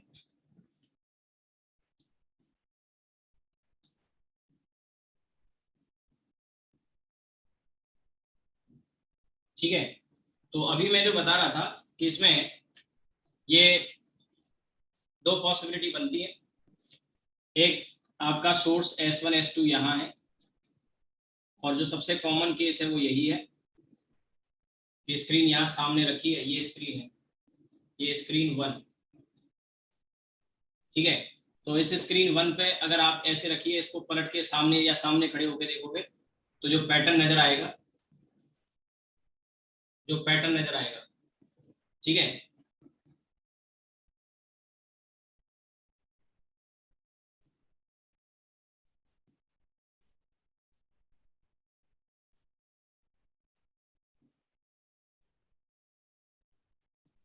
ठीक है, इस तरह का पैटर्न आएगा, तो ये हाइपरबोलिक है। लेकिन अगर स्क्रीन यहाँ रख दी जाए, यहाँ पर ये स्क्रीन है, ठीक है, और ये स्क्रीन 2 है, और यहाँ नोटिस करने की बात यह है कि स्क्रीन 2 S1 S2 वाली लाइन के परपेंडिकुलर है, और अगर इसको पलट के हम रख देते हैं, यहाँ थोड़ा रिफ्लेक्शन आ गया, तो मैं इसको यहाँ बना रहा हूँ। ठीक है। इसको अगर पलट देंगे तो इस पे जो शेप आती है ऐसे दिखाई देगी, इस तरह से। ठीक है। तो यहाँ पे जो पैटर्न आता है ये फ्रिंजेस, ये क्वेश्चन आ चुका है, fringes are circular. So be careful, जब क्वेश्चन पूछा जाए तो आपको इसको ध्यान से पढ़ना है और करना है, ठीक है। और ये हाइपरबोलिक है।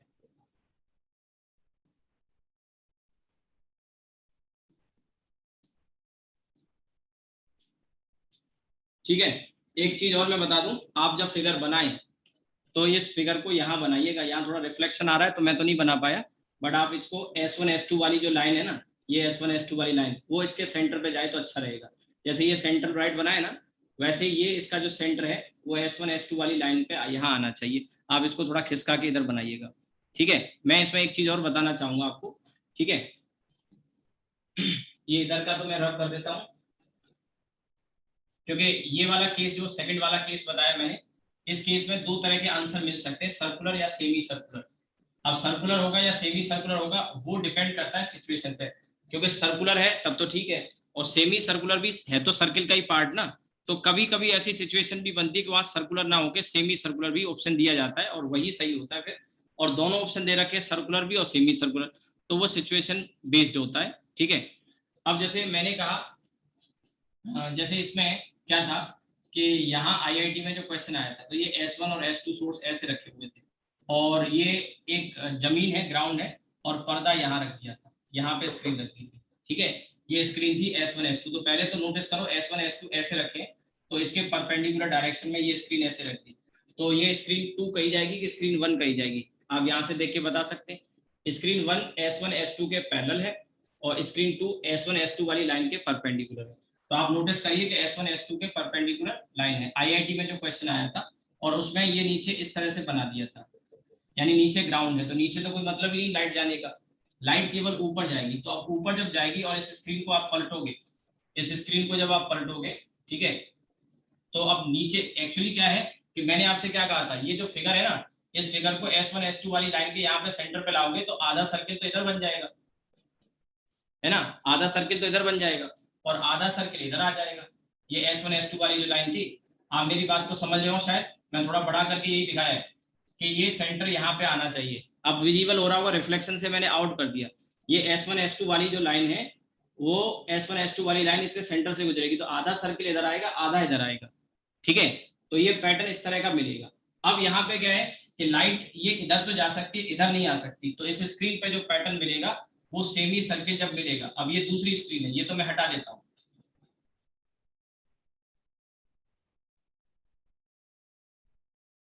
ठीक है, ये तो मैं हटा देता हूँ। तो अब इसमें कैसा पैटर्न आएगा, इस तरह, ऐसा। नीचे तो बन ही नहीं सकता क्योंकि नीचे ग्राउंड है, नीचे लाइट जा नहीं सकती। तो वहां ऑप्शन दिए थे, एक हाइपरबोलिक ऑप्शन दिया था, एक ऑप्शन दिया था स्ट्रेट, एक दिया था सेमी सर्कुलर, और एक दिया था सर्कुलर।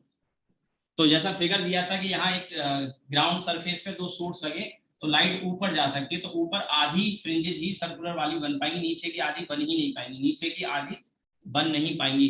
अब वहां ऑप्शन जब दिया था सर्कुलर और सेमी सर्कुलर, तो वो बच्चे को अपने दिमाग लगाना है कि सर्कुलर लिखूं कि सेमी सर्कुलर लिखूं। बनती तो सर्कुलर ही है, बट आधी विजिबल नहीं हो पाएंगी ना नीचे की साइड में। आप मेरी बात को समझ रहे हो? तो क्वेश्चन को थोड़ा केयरफुली पढ़ना है। पहले केयरफुली तो यही देख लो कि S1 S2 के पैरेलल है क्या स्क्रीन, तो हाइपरबोलिक है, फिर उसमें कुछ सोचना नहीं है। और अगर S1 S2 के परपेंडिकुलर है तो सर्कुलर हो सकती है या सेमी सर्कुलर हो सकती है। तो सर्कुलर और सेमी सर्कुलर में सिचुएशन देख लो। जैसे यहाँ S1 S2 सोर्स थे, यहाँ पे S1 S2 सोर्स मान लो समझाने के लिए, ये S1 S2 सोर्स ये सेंटर में कह रहा हूँ ना, तो यहाँ पे मैंने मान लिया ये S1 है और ये S2, ये S1 और ये S2, ठीक है। अब ये S1 S2 है, ठीक है, S1 S2 वाली लाइन ये सेंटर है। तो अब इसमें आगे अगर मान लो मैं यहाँ पे S1 S2 इधर इसको रोक दूं, लाइट को, इसको यहाँ से ब्लॉक कर दिया, केवल लाइट को इधर जाने दे रहा हूँ यहाँ से, तो फिर इधर का पैटर्न आधा बनेगा ही नहीं। आप मेरी बात को समझे हो? जैसे ये S1 S2 सोर्स यहाँ है और मैंने यहाँ कार्डबोर्ड लगा दिया एक लाइट को ब्लॉक करने के लिए, केवल इधर लाइट जाने दे रहा हूँ, इधर जाने ही नहीं दे रहा हूँ, तो फिर आधा ही पैटर्न बनेगा, इधर आगे वाला पीछे का बन ही नहीं पाएगा। बट है तो सर्किल का ही पार्ट ना, तो सर्कुलर या सेमी सर्कुलर इस तरह के ऑप्शन हो सकते हैं, ठीक है। तो ये भी बड़े काम के, यही क्वेश्चन मिलते हैं ऑब्जेक्टिव में। अब बच्चे को फिर ये समझ में नहीं आते तो वो क्वेश्चन पूछने आता है, बच्चा डाउट पूछता है इसको। ठीक है, तो चलिए हम आगे बढ़ते हैं। इसके बाद ये तो फ्रिंजेस की शेप को लेके क्वेश्चन बनते पूछे जाते हैं। अब आता है इसके बाद फ्रिंजेस कितनी बनती हैं, तो नंबर ऑफ फ्रिंजेस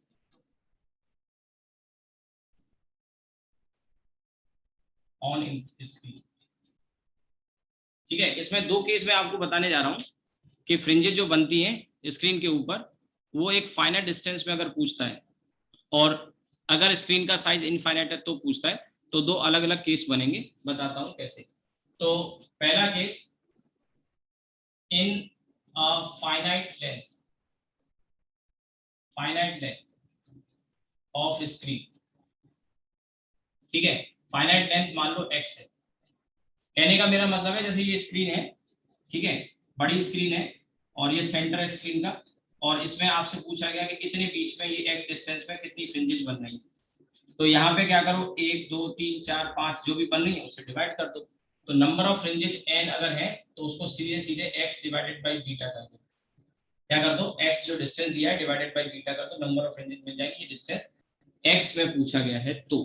ठीक, अब दूसरा केस बनता है सेकंड वाला, इन या over infinite length of screen. Infinite length of screen, अगर स्क्रीन की लेंथ इनफाइनाइट है, ठीक है, तो उस सिचुएशन में क्या होता है, तो ऐसी सिचुएशन में जो नंबर ऑफ फ्रिंजेस बनती हैं, ठीक है, उसको निकालने के लिए पहले चीजों को समझा जाए थोड़ा सा, तब आसान रहेगा हमारे लिए कैलकुलेट करना। ठीक है, और या फिर ऐसे समझ लो, फॉर्मूला पहले मैं बता देता हूँ। फॉर्मूला ये है, ये n equals to 2 times d upon lambda plus 1। अब ये लेमडा क्या है और d क्या है वो आप जान रहे होंगे। d क्या है, डिस्टेंस बिटवीन टू स्लिट्स। मैं समझा दूंगा ये कैसे आया फॉर्मूला। और lambda wavelength of light.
Distance between two slit और lambda wavelength of light used. ठीक है, अब समझो ये फॉर्मूला कैसे आया। वो तो सिंपल था, वो डिस्टेंस x दे रखा है, उसमें बीटा से डिवाइड कर दो। ये कैसे आया, तो देखिए क्या होगा, स्क्रीन बहुत बड़ी है, यानी इधर भी इन्फिनिटी तक जा रही है और इधर भी इन्फिनिटी तक जा रही है, और ये जो सोर्स है S1 और S2 वो यहाँ है। तो पहले तो ये समझो कि S1 S2 ये जो सोर्स है S1 S2, ठीक है, ये बहुत पास होंगे और ये स्क्रीन बहुत बड़ी होगी, तो यहाँ से ऐसे करके लाइट जाएगी और यहाँ से ऐसे करके लाइट जाएगी। ये दोनों लाइट जब जाके यहाँ इन्फिनिटी में मिलेंगी, एक लाइट यहाँ से जा रही है, दूसरी लाइट यहाँ से जा रही है, ये दोनों लाइट जब जाके इन्फिनिटी में मिलेंगी तो इनमें जो पाथ डिफरेंस आएगा, ठीक है, इनमें जो पाथ डिफरेंस आएगा वो पाथ डिफरेंस कितना होगा, d होगा, इसके बराबर होगा। कितना होगा, d। ये S1 और S2 है, S1 S2, ठीक है, इनके बीच का डिस्टेंस d। यहां से लाइट जा रही है, यहां से लाइट जा रही है, ठीक है, यहां से लाइट जा रही है, यहां से लाइट जा रही है, तो इन्फिनिटी पे जब लाइन मिलती है तो आप जानते हो दो लाइन अगर इन्फिनिटी पे जाके मिलेंगी, ये वेव है, दो इन्फिनिटी पे जाके मिलती है तो दे आर पैरेलल। कैसी होती है, पैरेलल होती है। दोनों कैसी होती है, पैरेलल होती है। और पैरेलल जब हो जाती है तो ये जो डिस्टेंस होता है, ये जो डिस्टेंस होता है, ये डिस्टेंस इनके बीच में पार्ट डिफरेंस आएगा, क्योंकि इन्फिनिटी पे लाइन मिलती तो पैरेलल हो गई, और पैरेलल हो गई तो ये एक यहाँ से चली, एक यहाँ से चली, तो पार्ट डिफरेंस कितना आ गया ये। ठीक है, अब ये पार्ट डिफरेंस आ गया, सपोज करो ये पार्ट डिफरेंस की वैल्यू एन लेमडा हो गई, कितनी हो गई एन लेमडा, मान लेते हैं कितना हो गया एन लेमडा, एन लेमडा। तो अगर ये 5 लेमडा है तो इसका मतलब यहाँ पे जो वेव मिल रही है उनमें 5 लेमडा का पार्ट डिफरेंस है। इसका मतलब समझे, 5 लेमडा का मतलब हो गया फिफ्थ ब्राइट बन रहा होगा, अभी पीछे समझाया था। एन लेमडा से आप बता सकते हैं कि फोर्थ ब्राइट बनेगा तो 4 लेमडा आएगा, तो अगर 5 लेमडा आ रहा है, ठीक है, ये एन लेमडा की वैल्यू, डी की वैल्यू एन लेमडा 5 लेमडा आ रही है मान लो, तो 5 लेमडा यानी फिफ्थ ब्राइट। अगर फिफ्थ ब्राइट यहाँ बनाए तो फिर यहाँ फोर्थ ब्राइट भी बनेगा, यहाँ थर्ड ब्राइट भी बनेगा, इससे पहले सेकंड भी बनेगा, इससे पहले फर्स्ट भी बनेगा, ये सेंटर भी बनेगा। और जैसा पैटर्न ऊपर आया है वैसा ही पैटर्न नीचे भी तो मिलेगा, यानी first bright, second bright, third bright, fourth bright, fifth bright, ऐसे करके, है ना, ऐसे करके। तो आप गिनो तो 5 तो ये हो गए और 5 ये हो गए, 10 और एक बीच वाला, ठीक है, 5 ऊपर हो गए, 5 नीचे हो गए और एक बीच वाला। तो अब आप देखो ये जो एक ऐड किया ये पता है किसके लिए, ये सेंट्रल ब्राइट के लिए ऐड किया, 11 बने ना टोटल, और ये 2 का मल्टीप्लाई क्यों हो रहा है, तो मैं 2 का मल्टीप्लाई इसलिए किया सीबी के ऊपर एंड नीचे, ऐसे लिख देता हूँ हिंदी इंग्लिश मिक्स। तो 5 ऊपर थे 5 नीचे थे, ट्वाइस कर लिया। अब जैसे यहाँ एन लेमडा रखो, डी की वैल्यू, ये डी की वैल्यू एन लेमडा है, तो मैंने कहा एन लेमडा, लेमडा से लेमडा कट जाएगा, 5 2 10 और 11। अगर मान लो ये 4 लेमडा होता, 4 लेमडा, तो 4 लेमडा अपॉन लेमडा, तो 4 2 जा 8 प्लस 1 9 फ्रिंजेस बनेंगे। अगर सपोज करो डी की वैल्यू 11 लेमडा है, तो 11 2 जा 22 प्लस 1 23 फ्रिंजेस बनेंगे।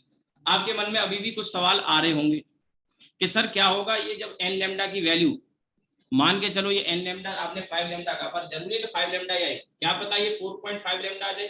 बात बिल्कुल सही है तुम्हारी, 4.5 लेमडा आ जाए तो क्या होगा, तो 4.5 लेमडा का मतलब होता है फिफ्थ डार्क। मैंने अभी थोड़ी देर पहले समझाया था कि एन की वैल्यू 0 रखते हैं, एन की वैल्यू, या फर्स्ट डार्क होता है, तो फर्स्ट डार्क के लिए पार्ट डिफरेंस लेमडा बाई 2 होता है, सेकंड डार्क के लिए 3 लेमडा बाई 2 होता है ना, 2 का 1.5, 3 का 2.5, तो फिफ्थ डार्क का 4.5 होगा, ऐसे समझो, ठीक है, फिफ्थ डार्क का 4.5 लेमडा होगा। अगर ये हो तो क्या करेंगे, तो आप समझो। अच्छा पीछे जो पैटर्न बनाया था जरा एक बार उस पैटर्न पे भी गौर करना होगा।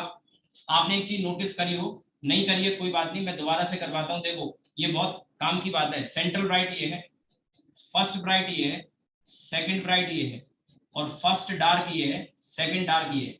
यहाँ एक चीज जो आपको नोटिस करनी है, आगे के लिए भी काम आएगी, वो ये है कि जो डार्क का ऑर्डर है, फर्स्ट डार्क फर्स्ट ब्राइट से पहले आएगा, फर्स्ट डार्क फर्स्ट ब्राइट से पहले आएगा, हमेशा के लिए ट्रू है।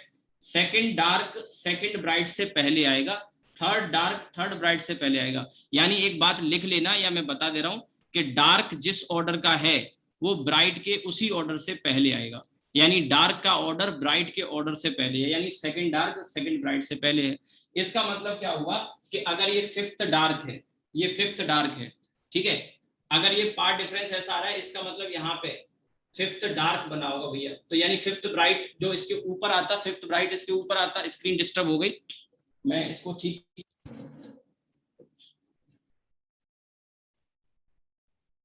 ठीक है। तो अब इसमें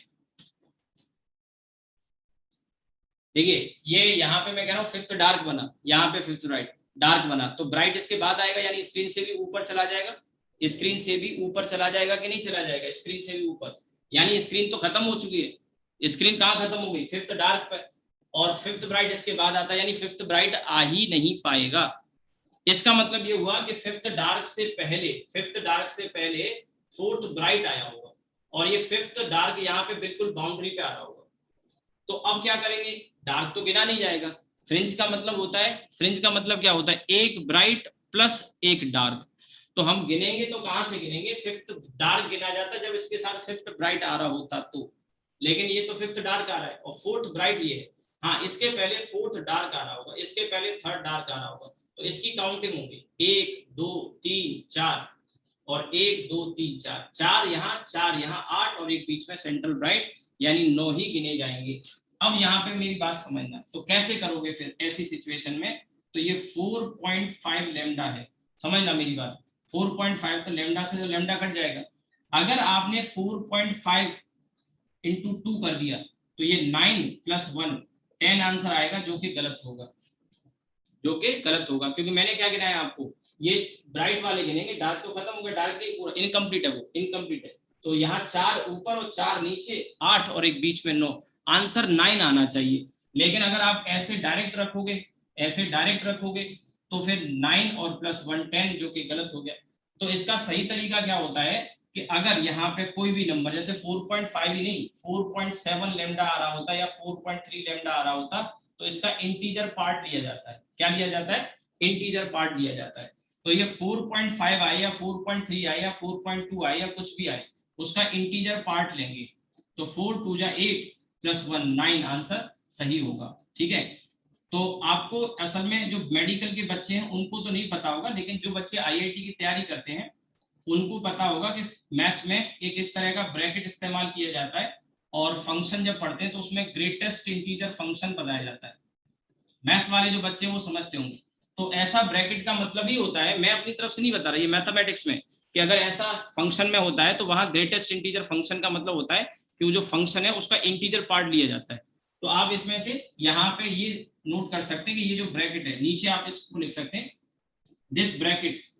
मेडिकल के बच्चों को बता रहा हूँ सिंपल भाषा में, आपको तो ये समझना है कि इस ब्रैकेट में से जब भी कुछ निकल के आएगा बाहर 2 के साथ मल्टीप्लाई में, वो हमेशा इंटीजर वैल्यू आएगी, और अगर ऐसे डेसिमल में तो उसका इंटीजर पार्ट आएगा। ठीक है, दिस ब्रैकेट। लेकिन इसमें ऐसा मत कर देना कि जैसे 4.7 आ रहा है तो इसे राउंड ऑफ करके 5 बना दो, ऐसा नहीं, ऐसा नहीं। इसीलिए मैंने कहा ना 4.7 को राउंड ऑफ 5 कर दो, ऐसा नहीं करना, ऐसा बिल्कुल नहीं करना है। ठीक है, इसका जो इंटीजर पार्ट है वही लेना है। 4.1 आ रहा है तो भी 4 लेना है, और 4.9 आ रहा है तो भी 4 लेना है, इंटीजर पार्ट लेना है, ये बात ध्यान रखनी है। मेडिकल के बच्चों को उतना डीप में जाने की जरूरत नहीं है। तो this bracket gives, this bracket gives integer part,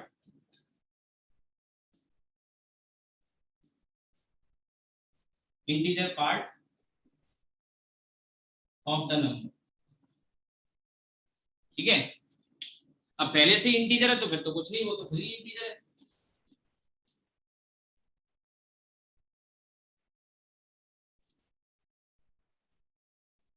तो इस पे भी आपको क्वेश्चंस मिल जाएंगे, आप इसको भी लिख सकते हैं। ये सारे क्वेश्चन ही इंटीजर, इसकी इंटरफेरेंस की तो थ्योरी खत्म हो चुकी है, ये सारे क्वेश्चन चल रहे हैं।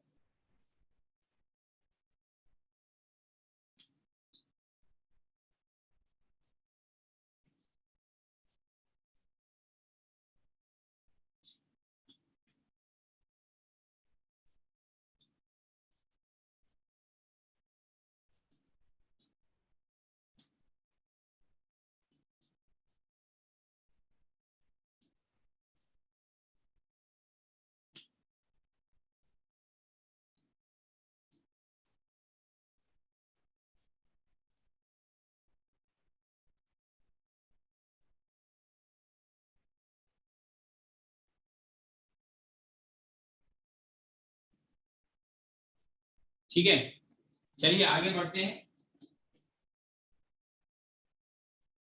अभी ये मैं पहले थ्योरी कंप्लीट करूंगा, फिर क्वेश्चन जो शीट आपको दी है, आपको पहले से आता होगा, पढ़ा तो होगा ही, आप शीट को लगाते रहे, कुछ क्वेश्चंस मैं आपको कराऊंगा उसी में से प्रैक्टिस के लिए, बाकी आपकी प्रैक्टिस के लिए मैं छोड़ दूंगा, फिर भी जो डाउट है वो पूछ लेना। अब इसमें देखिए some important points.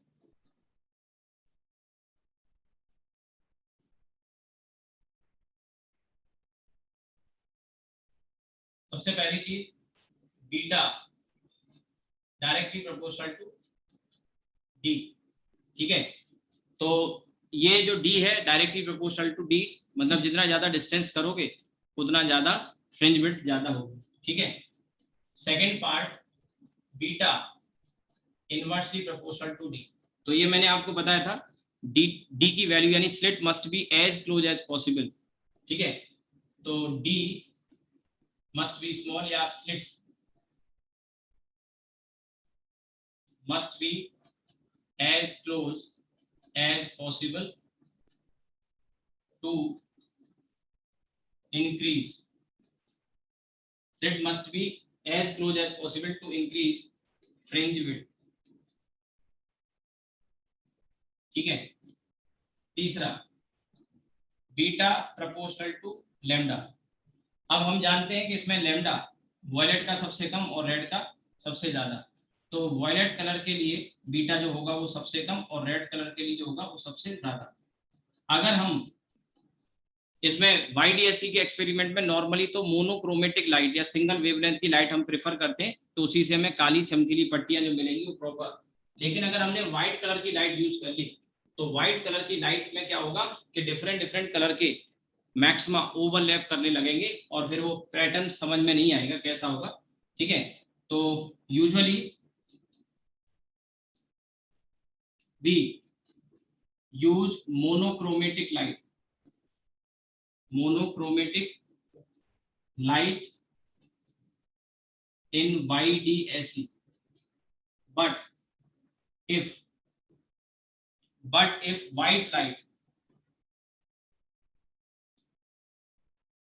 light is used, अगर व्हाइट लाइट का यूज करते हैं, if white light is used then central maxima of all color will overlap at the center. Light is used then central maxima of all color will overlap at the center of screen. ठीक है, all color will overlap at the center of screen and all other color and but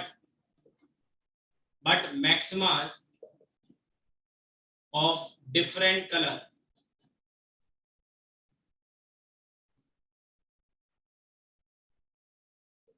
will overlap on both sides of CB, which makes fringe pattern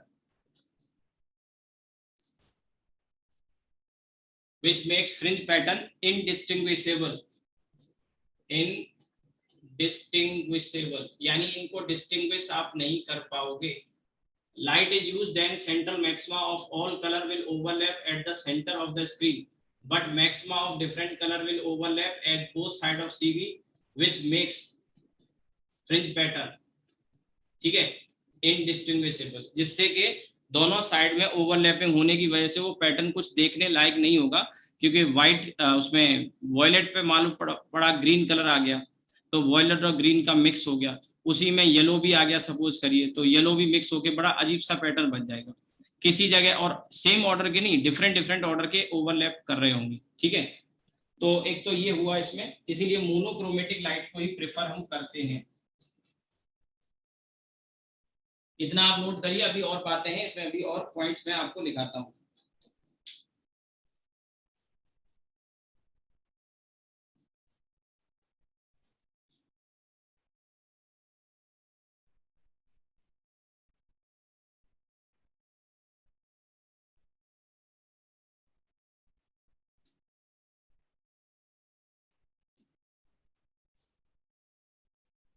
ठीक है, अब इसी में क्या है कि जैसे एक ही कलर की लाइट हम भले यूज कर रहे हैं, लेकिन हमने क्या किया, ऐसा क्वेश्चन आ जाएगा कि पूरा YDSC का पैटर्न डुबो दिया किसी लिक्विड में, पानी में या किसी मीडियम में, एक ही कलर का लैम्डा है लेकिन उसको हमने डुबो दिया किसी दूसरे मीडियम में, तो वहां आप जानते हैं मीडियम बदल जाएगा, लैम्डा बदल जाएगा, तो फ्रिंज विड्थ भी बदल जाएगी। जैसे फॉर एग्जांपल पानी में ही हम डुबो देते हैं तो पानी में लैम्डा कम हो जाता है, पानी में लैम्डा कम हो जाता है। ठीक है, तो ऐसी सिचुएशन में क्या होगा, लेट्स सी। इसी में अगला पॉइंट, ये आई थिंक थर्ड था, फोर्थ वाला मैं लिखाता हूँ। If whole YDSC setup, if whole YDSC setup is immersed मतलब डुबोना, immersed in liquid, मान लो वाटर ही ले लेते हैं, तो जो लैम्डा है वो बदल जाता है, आपने पढ़ा होगा पीछे formula, lambda dash lambda by mu हो जाएगा, तो फिर जो बीटा डैश है वो भी बीटा बाई म्यू हो जाएगा। क्यों? क्योंकि बीटा होता है डी लैम्डा बाई डी, तो दोनों डी तो बदले नहीं, आपने बदला लैम्डा, तो जो बीटा है वो भी कम हो गया, तो अब जो बीटा डैश है उसकी वैल्यू बीटा से कम हो जाएगी। फॉर एग्जांपल पानी के लिए लेमडा की वैल्यू, म्यू की वैल्यू सॉरी 4/3 होती है या 1.33 होती है, तो मैं कह सकता हूं कि जो लेमडा की वैल्यू है 1.33 टाइम्स कम हो जाएगी, तो बीटा की वैल्यू भी लेमडा 1.33 टाइम्स कम हो जाएगी। और किस तरह से कम होगी इसको आप देखिए, इसमें ये एक तो ये आ जाएगा, लेकिन अब जो मैं बताने जा रहा हूँ इस तरह के ऑप्शन आएंगे, उन पे गौर करने की जरूरत होगी। जैसे कि ये यहाँ एयर या वैक्यूम में पैटर्न है, ये जो मैं बना रहा हूँ ये सोर्स है आपका S1 S2, ठीक है, ये डिस्टेंस तो D है और ये डिस्टेंस भी कैपिटल D है, इसमें तो कोई बदलाव आया नहीं। और ये आपका सेंट्रल ब्राइट यहाँ बन रहा है, फर्स्ट ब्राइट यहाँ बन रहा है, सेकंड ब्राइट यहाँ बन रहा है, थर्ड ब्राइट यहाँ बन रहा है, फर्स्ट ब्राइट यहाँ बन रहा है, सेकंड ब्राइट यहाँ बन रहा है और थर्ड ब्राइट यहाँ बन रहा है, ठीक है। Central bright, first bright, second bright, third bright, first bright, second bright, third bright, ऐसे करके ये D है डिस्टेंस।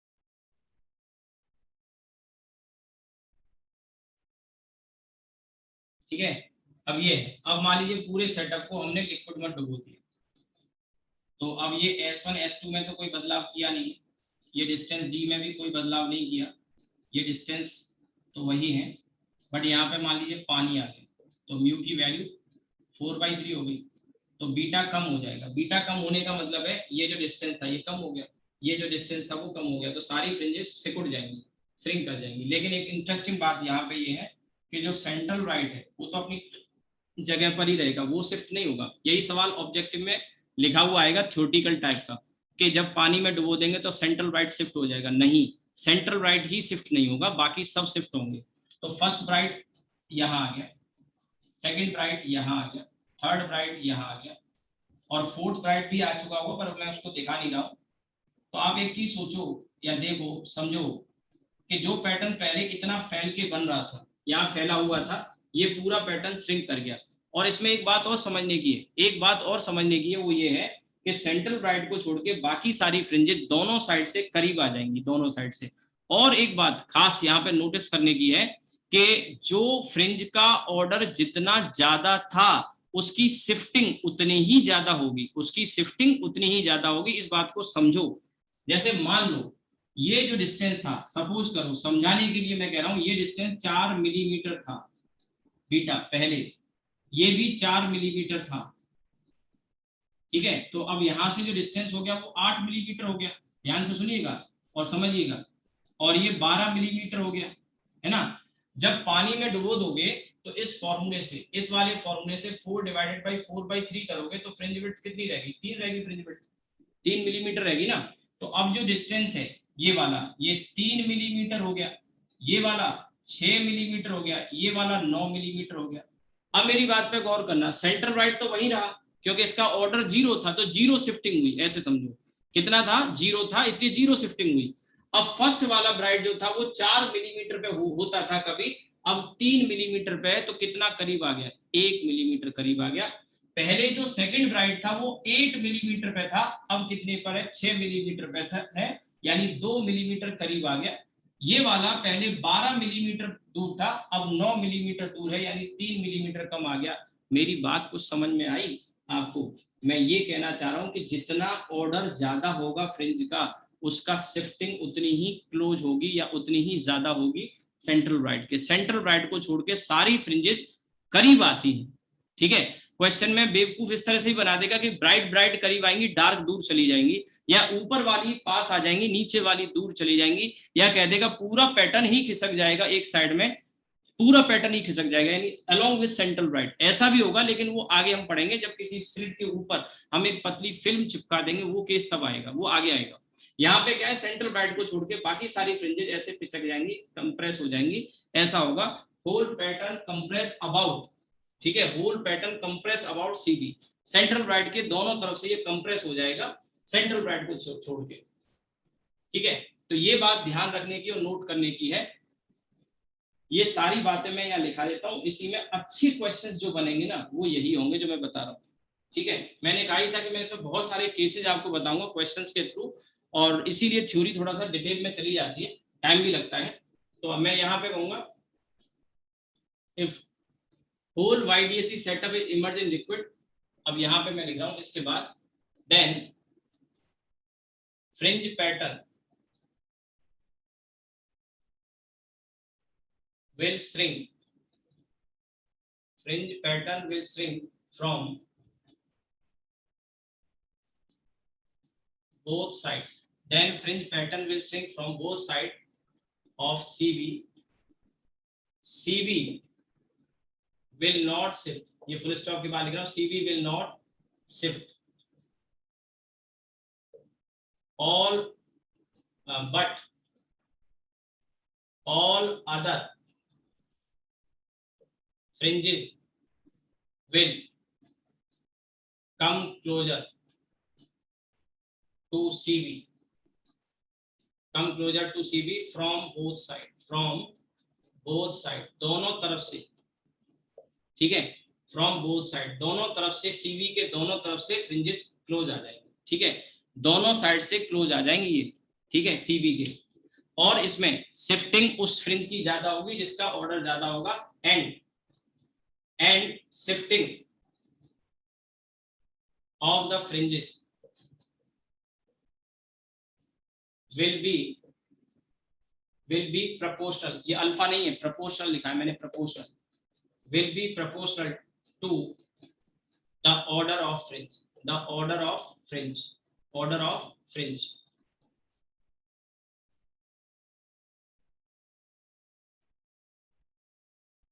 इसका मतलब क्या हुआ, that is लिख रहा हूं, that is higher is the order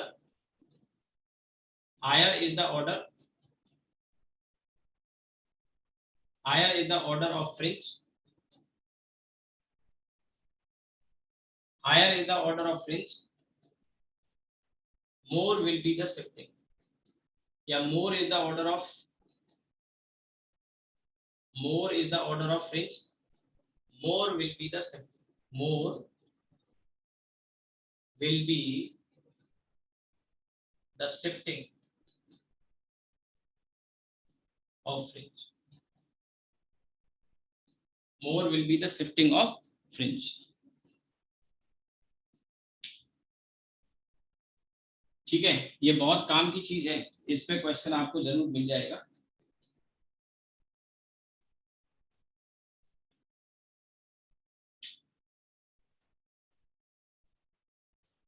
एक दो चीजें और इसमें बताता हूँ, फिर आज की क्लास को यहीं रोकेंगे, एक दो चीजें और हम कंटिन्यू करेंगे भी इसमें।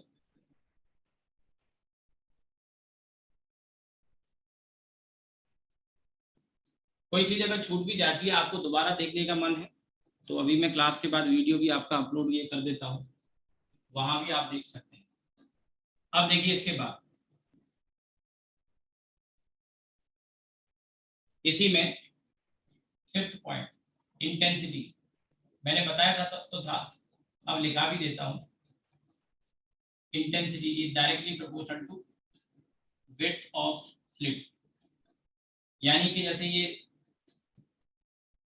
सोर्स है S1 और S2, इसकी विड्थ है W1 और इसकी विड्थ है W2, तो यहाँ से निकलने वाली जो लाइट होगी इसकी इंटेंसिटी I1 और इसकी इंटेंसिटी I2, तो हम ये कह सकते हैं कि I1 और I2 is equal to W1 upon W2, ठीक है। लेकिन इसी में एक चीज और जो जानने की है वो ये है कि I1 upon I2, W1 upon W2, आप ये सोचें कि हम इंटेंसिटी को बढ़ाएंगे तो विड्थ बढ़ानी पड़ेगी, और विड्थ को तो और ज्यादा कर देते जिससे ज्यादा इंटेंसिटी मिले, लेकिन इसका भी एक समस्या है कि एक लिमिट से ज्यादा अगर हम अपने विड्थ बढ़ाई तो यहाँ जो वेव नेचर आपको मिल रहा है ना वो खत्म हो जाएगा।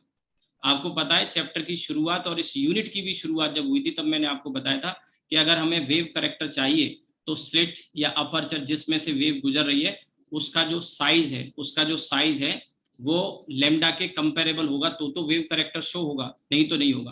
तो अभी थोड़ी देर पहले मैं आपसे क्या बोल रहा था, मैं कह रहा था कि ये जो स्लिट है उसमें हम जैसे कोई कार्डबोर्ड ले लिया या पेपर ले लिया ब्लैक कलर का, उसमें प्लेट मार दिया, इतनी पतली स्लिट होती है। और मैंने कहा भी था कि जो W की वैल्यू है ये D से काफी छोटा और D कैपिटल D से। अब ये D और इसका तो रिलेशन आपको समझ में आ ही गया होगा, क्योंकि वो जो हम एक्सपेरिमेंट कर रहे थे उसमें साइन थीटा को टेन थीटा लिखा था, या हमने बहुत दूर अगर स्क्रीन को रखा तो एंगल 0 हो गया था 90-90 वाली बात। वो कंडीशन तो यहाँ से समझ में आ गई कि ये कंडीशन हमने क्यों ली, उसको आगे सॉल्व करने की ज्यादातर केस में यही होता है। और अब इसमें ये वाली जो कंडीशन है ये अब आप समझ सकते हो कि विड्थ W, क्योंकि जो D मैंने कहा 1 मिलीमीटर है और इस 1 मिलीमीटर से W भी काफी छोटा होना चाहिए। क्यों? क्योंकि मैं क्या कह रहा हूँ, लाइट की वेवलेंथ के कंपेरेबल। अब जो लाइट आप जानते हैं कि लाइट होती है 400 से 700 नैनोमीटर की रेंज में, 400 से लेके 700 नैनोमीटर। और इसका अगर एक एवरेज मान लो हम ले लेते हैं, एवरेज 4 और 7 का मान लो 5 ले लिया हमने या 6 ले लिया, ठीक है, चलो 6 ले लेते हैं, ठीक है। तो 6 into 10 to the power minus का 7, 6 into 10 to the power minus 7 metre, और इसको आप 0.6 माइक्रोमीटर भी कह सकते हो, है ना, 0.6 माइक्रोमीटर। तो 1 मिलीमीटर के कंपैरिजन में 0.6 माइक्रोमीटर ये काफी छोटा हो गया। इस ऑर्डर की होनी चाहिए, ऑर्डर का मतलब एग्जैक्ट इतनी नहीं, इससे 10-20 गुना ज्यादा भी चल जाएगी, 10-20 गुना कम 10-20 गुना ज्यादा भी चल जाएगी, लेकिन 1000 गुना ज्यादा नहीं कर सकते। इसको 1000 गुना कर देंगे तो आप समझो माइक्रोमीटर को 1000 गुना कर देंगे तो वो तो मिलीमीटर हो जाएगा फिर। और अगर स्लिट का साइज या अपर्चर का साइज बहुत बड़ा होता है तो फिर वो पार्टिकल नेचर ने वेव नेचर शो नहीं करता, फिर क्या है, लाइट मुड़ती ही नहीं है, डिफ्रैक्ट ही नहीं होती है, कैसी चली जाती है, स्ट्रेट लाइन में। इसको कहते हैं रेक्टिलिनियर प्रोपगेशन, जो ज्योमेट्रिकल ऑप्टिक्स रे ऑप्टिक्स में हम पढ़ चुके हैं।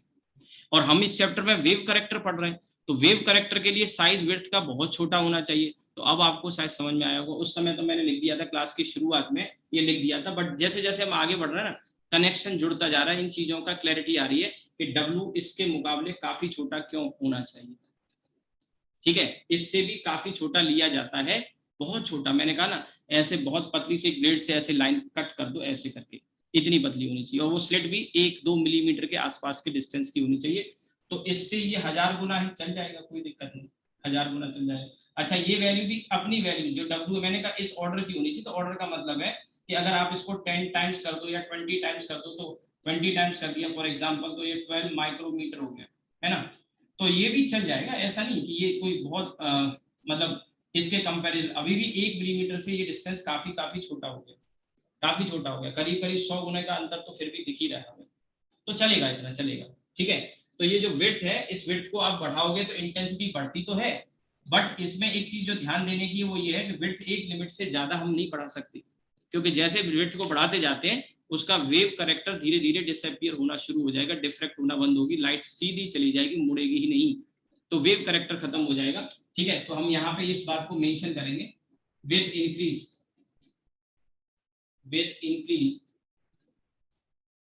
in width, with increase in width of slit, intensity of slit also increases, ठीक है।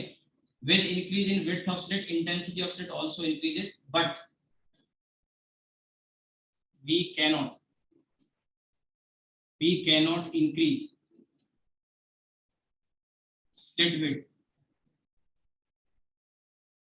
too much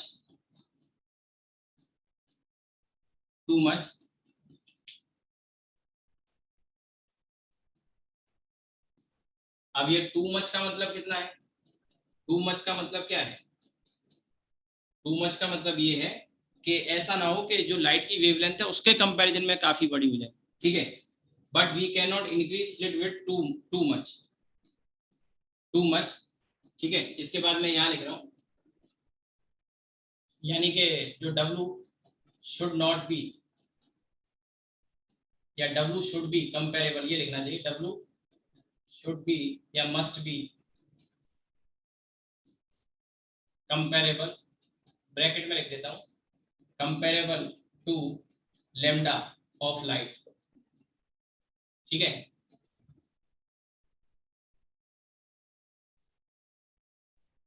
ठीक है, lambda, but we can not increase slit width too much, W must be या ब्रैकेट हटाओ, because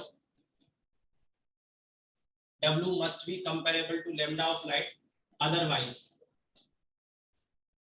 light will not exhibit wave correct।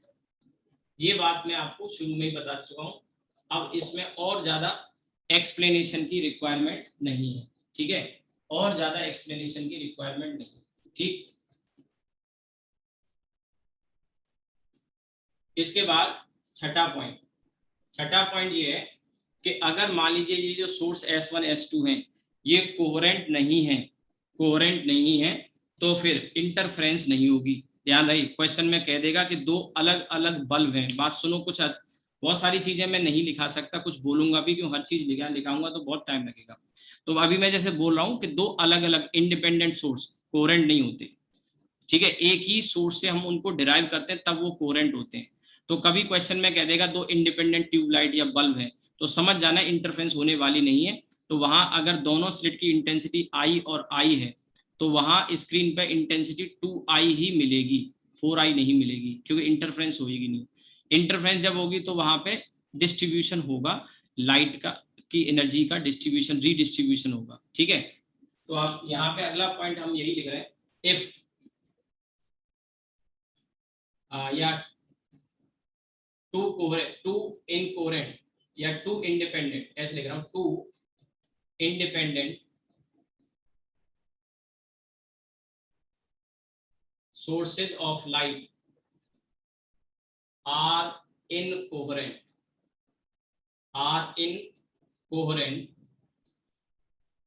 ठीक है, coherent का opposite है incoherent, thus there will not be any interference with these sources, ठीक है, with these sources। और इसमें मैं लिख रहा हूं if intensity of each source if intensity of each source is I, then अब ये ब्रैकेट मैंने बीच में लिख दिया है, with these sources if intensity of each source is I then there will be uniform intensity 2I on screen। अब देखो यही बात समझने की है, there will be uniform intensity 2I on screen, यही क्वेश्चन पूछेगा और वहां से पूछ लेगा कि दो इंडिपेंडेंट सोर्स यूज किए तो मैक्सिमा और मिनिमा की इंटेंसिटी का रेशियो बताओ। अब हर जगह इंटेंसिटी 2I है तो मैक्सिमा और मिनिमा क्या, वो तो सेम हो गया, तो रेशियो फिर क्या आ जाएगा 1:1। इस बात को ध्यान से समझना, ठीक है। अगर दो इंडिपेंडेंट सोर्स हैं लाइट के तो उनमें इंटरफ्रेंस नहीं होगी, they are incoherent condition satisfy नहीं हो रही है, इंटरफ्रेंस होगी नहीं। दोनों सोर्स की इंटेंसिटी I और I है तो वहां जाके 4I नहीं होगी, 0 नहीं होगी, 2I रहेगी हर जगह। तो मैक्सिमम और मिनिमम का जो रेशियो आएगा दैट विल बी 1:1, ठीक है। और अगर कोहेरेंट होते हैं, ठीक है, अगर कोहेरेंट होते हैं तो फिर इंटेंसिटी का रीडिस्ट्रीब्यूशन होता है। ध्यान रहे, यहाँ पे एनर्जी तो कंजर्व इसमें भी है, इसमें भी एनर्जी कंजर्व है और इंटरफ्रेंस में भी एनर्जी कंजर्व रहेगी, ठीक है, लेकिन उसका रीडिस्ट्रीब्यूशन इंटरफ्रेंस में हो जाता है, यहाँ रीडिस्ट्रीब्यूशन नहीं हो रहा, बस यही अंतर है, ठीक है। 10 I max is to I minimum, ये 1:1 हो जाए, but if but energy remain conserved, but energy remain conserve. ऐसा ना हो, थॉट मन में नहीं आना चाहिए कि एनर्जी कंजर्व रही या नहीं रही, ठीक है, एनर्जी रिमेन कंजर्व, बट है ना, इफ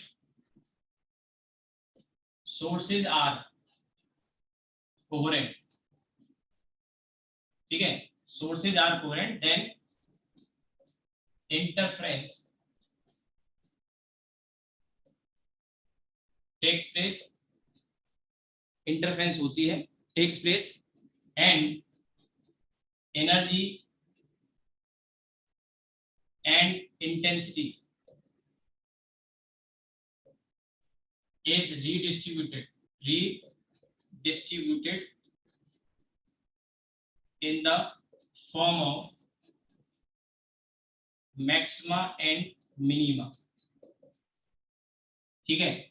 और इस केस में आई मैक्सिमम की इंटेंसिटी मैंने बताया 4i और आई मिनिमम की इंटेंसिटी 0, और ध्यान रहे रीडिस्ट्रीब्यूटेड है and energy still remain conserve, still remain conserve, थोड़ा सा पेन की जा रही है, it still remain conserved and thus principle of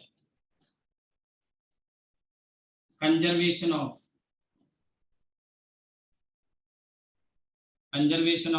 energy, principle of conservation of energy is obeyed, ठीक है। अब इसमें देखिए, ये तो आपने लिख ही लिया होगा, साथ ही साथ लिख रहे होंगे, कुछ छूट जाए तो आप वीडियो में देख सकते हैं। इस टॉपिक थोड़ा सा कंप्लीट कर लेते हैं फटाफट से। अब इसका इंटेंसिटी वेरिएशन का ग्राफ, इंटेंसिटी के वेरिएशन का ग्राफ, इंटेंसिटी का मैं पीछे शायद बता चुका हूँ आपको, फिर एक बार मैं बता देता हूँ इस तरह से, ठीक है।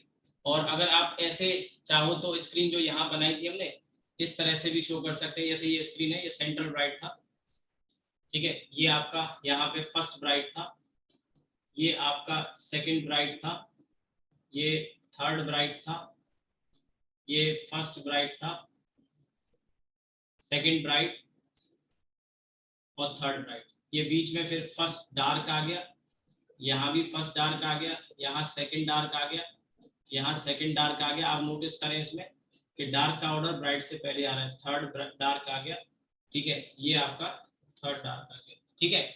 तो अब यहाँ पे थर्ड ये डार्क है, ये सेंट्रल ब्राइट, ये इस तरह से, ठीक है। फिर ये यहाँ से ऐसे जाएगा, फिर ये मैक्सिमम आएगा, फिर ये डार्क पे आ जाएगा। इसी तरह से यहाँ ब्राइट में मैक्सिमम आएगा, फिर डार्क पे आ जाएगा, फिर ब्राइट में मैक्सिमम आएगा, डार्क पे आ जाएगा, ठीक है। ये वही कॉस का ग्राफ है जो मैंने पीछे शायद आपको बनवाया होगा, वही ग्राफ है इसी तरह से, बस उसको हमने टर्न कर दिया इस तरह से।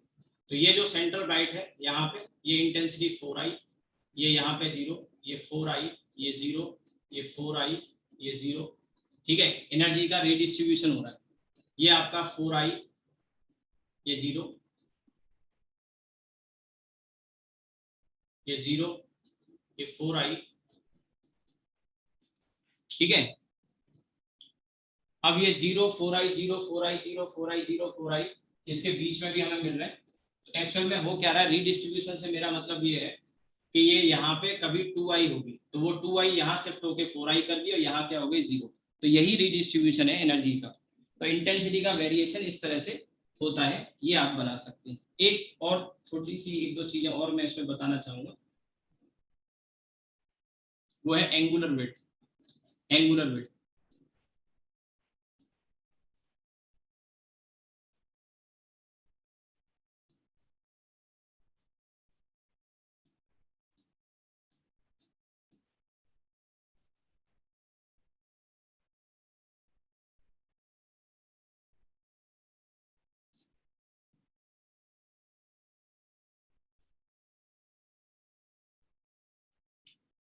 तो ये आई थिंक फिफ्थ पॉइंट था शायद मेरे ख्याल से, फिफ्थ था या सिक्स्थ था, जो भी था। तो सिक्स्थ पॉइंट में लिख रहा हूँ, और ये है एंगुलर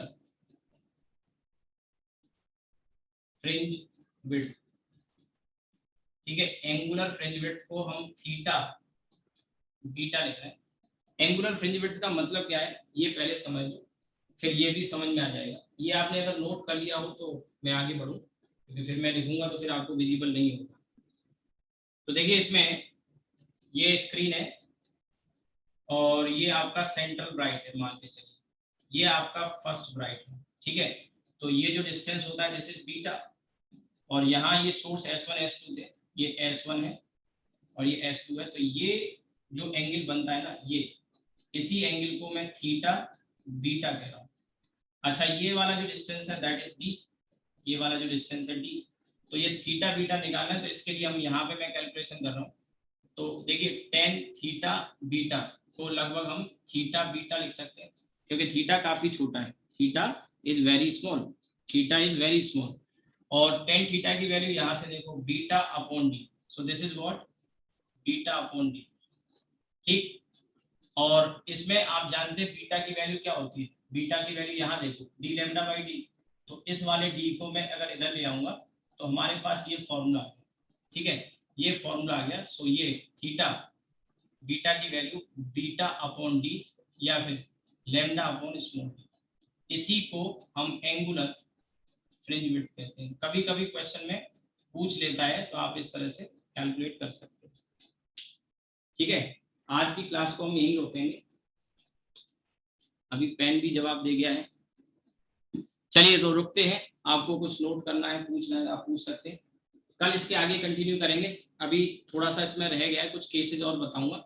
अभी एक तो इंटरफ्रेंस इन थिन फिल्म का केस आएगा, इसके अलावा YDSE में जो स्लिट है S1 S2, इसके किसी एक स्लिट के सामने अगर हम थिन ट्रांसपेरेंट फिल्म चिपका देते हैं तो क्या होता है, तो पूरा का पूरा पैटर्न उसी साइड में खिसक जाता है, बीटा में चेंज नहीं आता। अभी देखो पीछे पानी में डुबोया था तो बीटा चेंज हुआ था, ठीक है, बीटा चेंज हुआ था, सेंट्रल राइट शिफ्ट नहीं हुआ था।